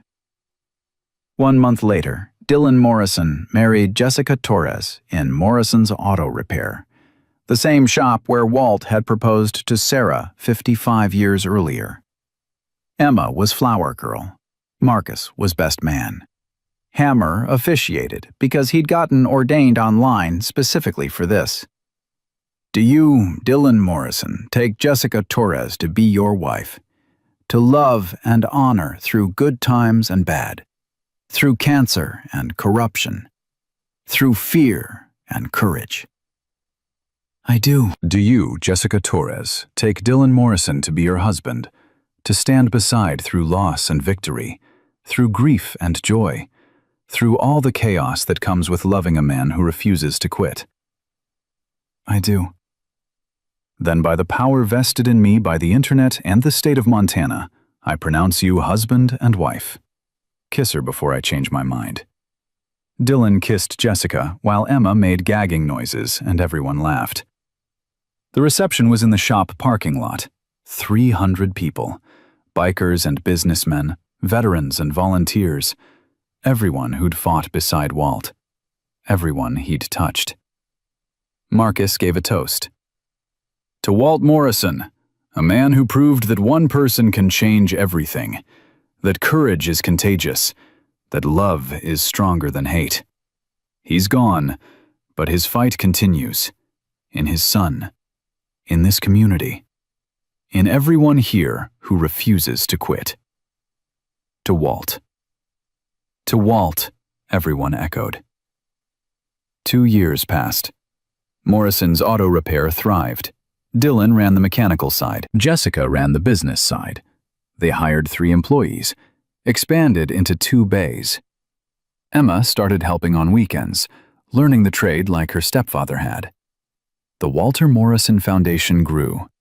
They'd helped 43 small businesses fight corporate intimidation, provided free legal services to 200 veterans, funded 12 cancer patients' treatments. Marcus Blackwell served his sentence quietly. No appeals, no fights, just time. Trent Voss got 8 years for his crimes, spent them teaching other inmates job skills, preparing them for life after prison. Deputy Carter got 12 years, lost his pension. His wife divorced him. But he testified against 17 corrupt officials, and the Attorney General called him a hero despite his crimes. Copper Ridge changed. New businesses opened. Corrupt politicians were voted out. The community learned to fight back, to stand together, to remember what one stubborn old man had taught them. On the second anniversary of Walt's death, Dylan stood in the shop at 5:47 a.m., same time his father used to arrive. He poured coffee into Walt's old mug, looked at the photograph still hidden behind the toolbox.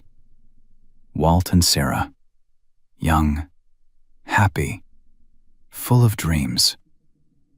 "Morning, Dad. Morning, Mom. I hope I'm making you proud." Emma walked in, rubbing her eyes. 8 years old now, getting tall. "Uncle Dylan? Who are you talking to?" "Grandpa Walt and Grandma Sarah. Come here, kiddo." She sat on the workbench, same spot she'd sat 2 years ago. "Do you remember him?"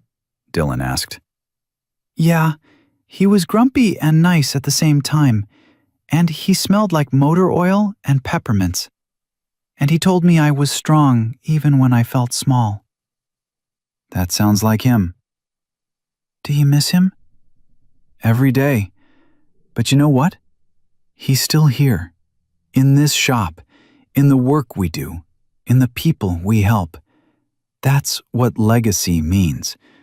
We don't die when we stop breathing. We die when people stop remembering us. And I'll never stop remembering him."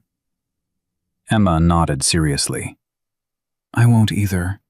Even when I'm old like you." "I'm 36. That's not old. That's ancient."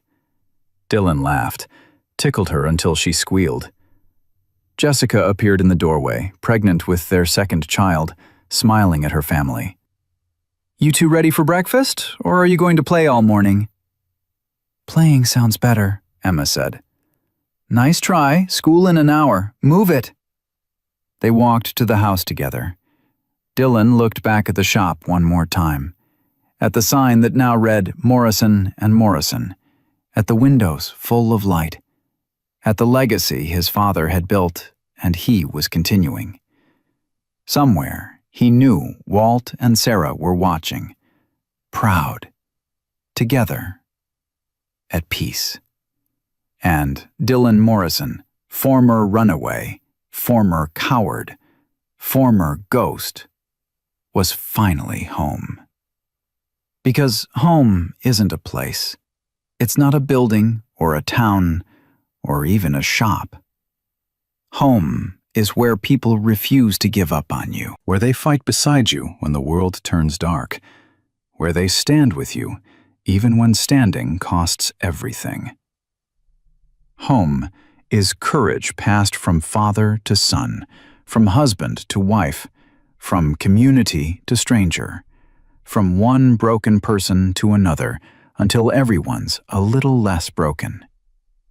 Walt Morrison had taught his son many things: how to fix an engine, how to run a business, how to stand up when standing up seemed impossible. But the most important lesson was this: life will break you, guaranteed. Cancer, corruption, guilt, fear. They'll all take their turn. The question isn't whether you'll break, it's what you do with the pieces. Dylan Morrison had spent 9 years running from broken pieces. Then he'd come home and learned to rebuild. Not into what he'd been before, into something stronger, something that could bear weight without shattering, something that could protect others because he understood what it meant to need protection.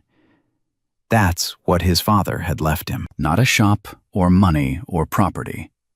The knowledge that broken things can be fixed, that courage is a choice, that family is who stands beside you in the dark, and that love never dies. It just changes form, waiting for someone brave enough to carry it forward.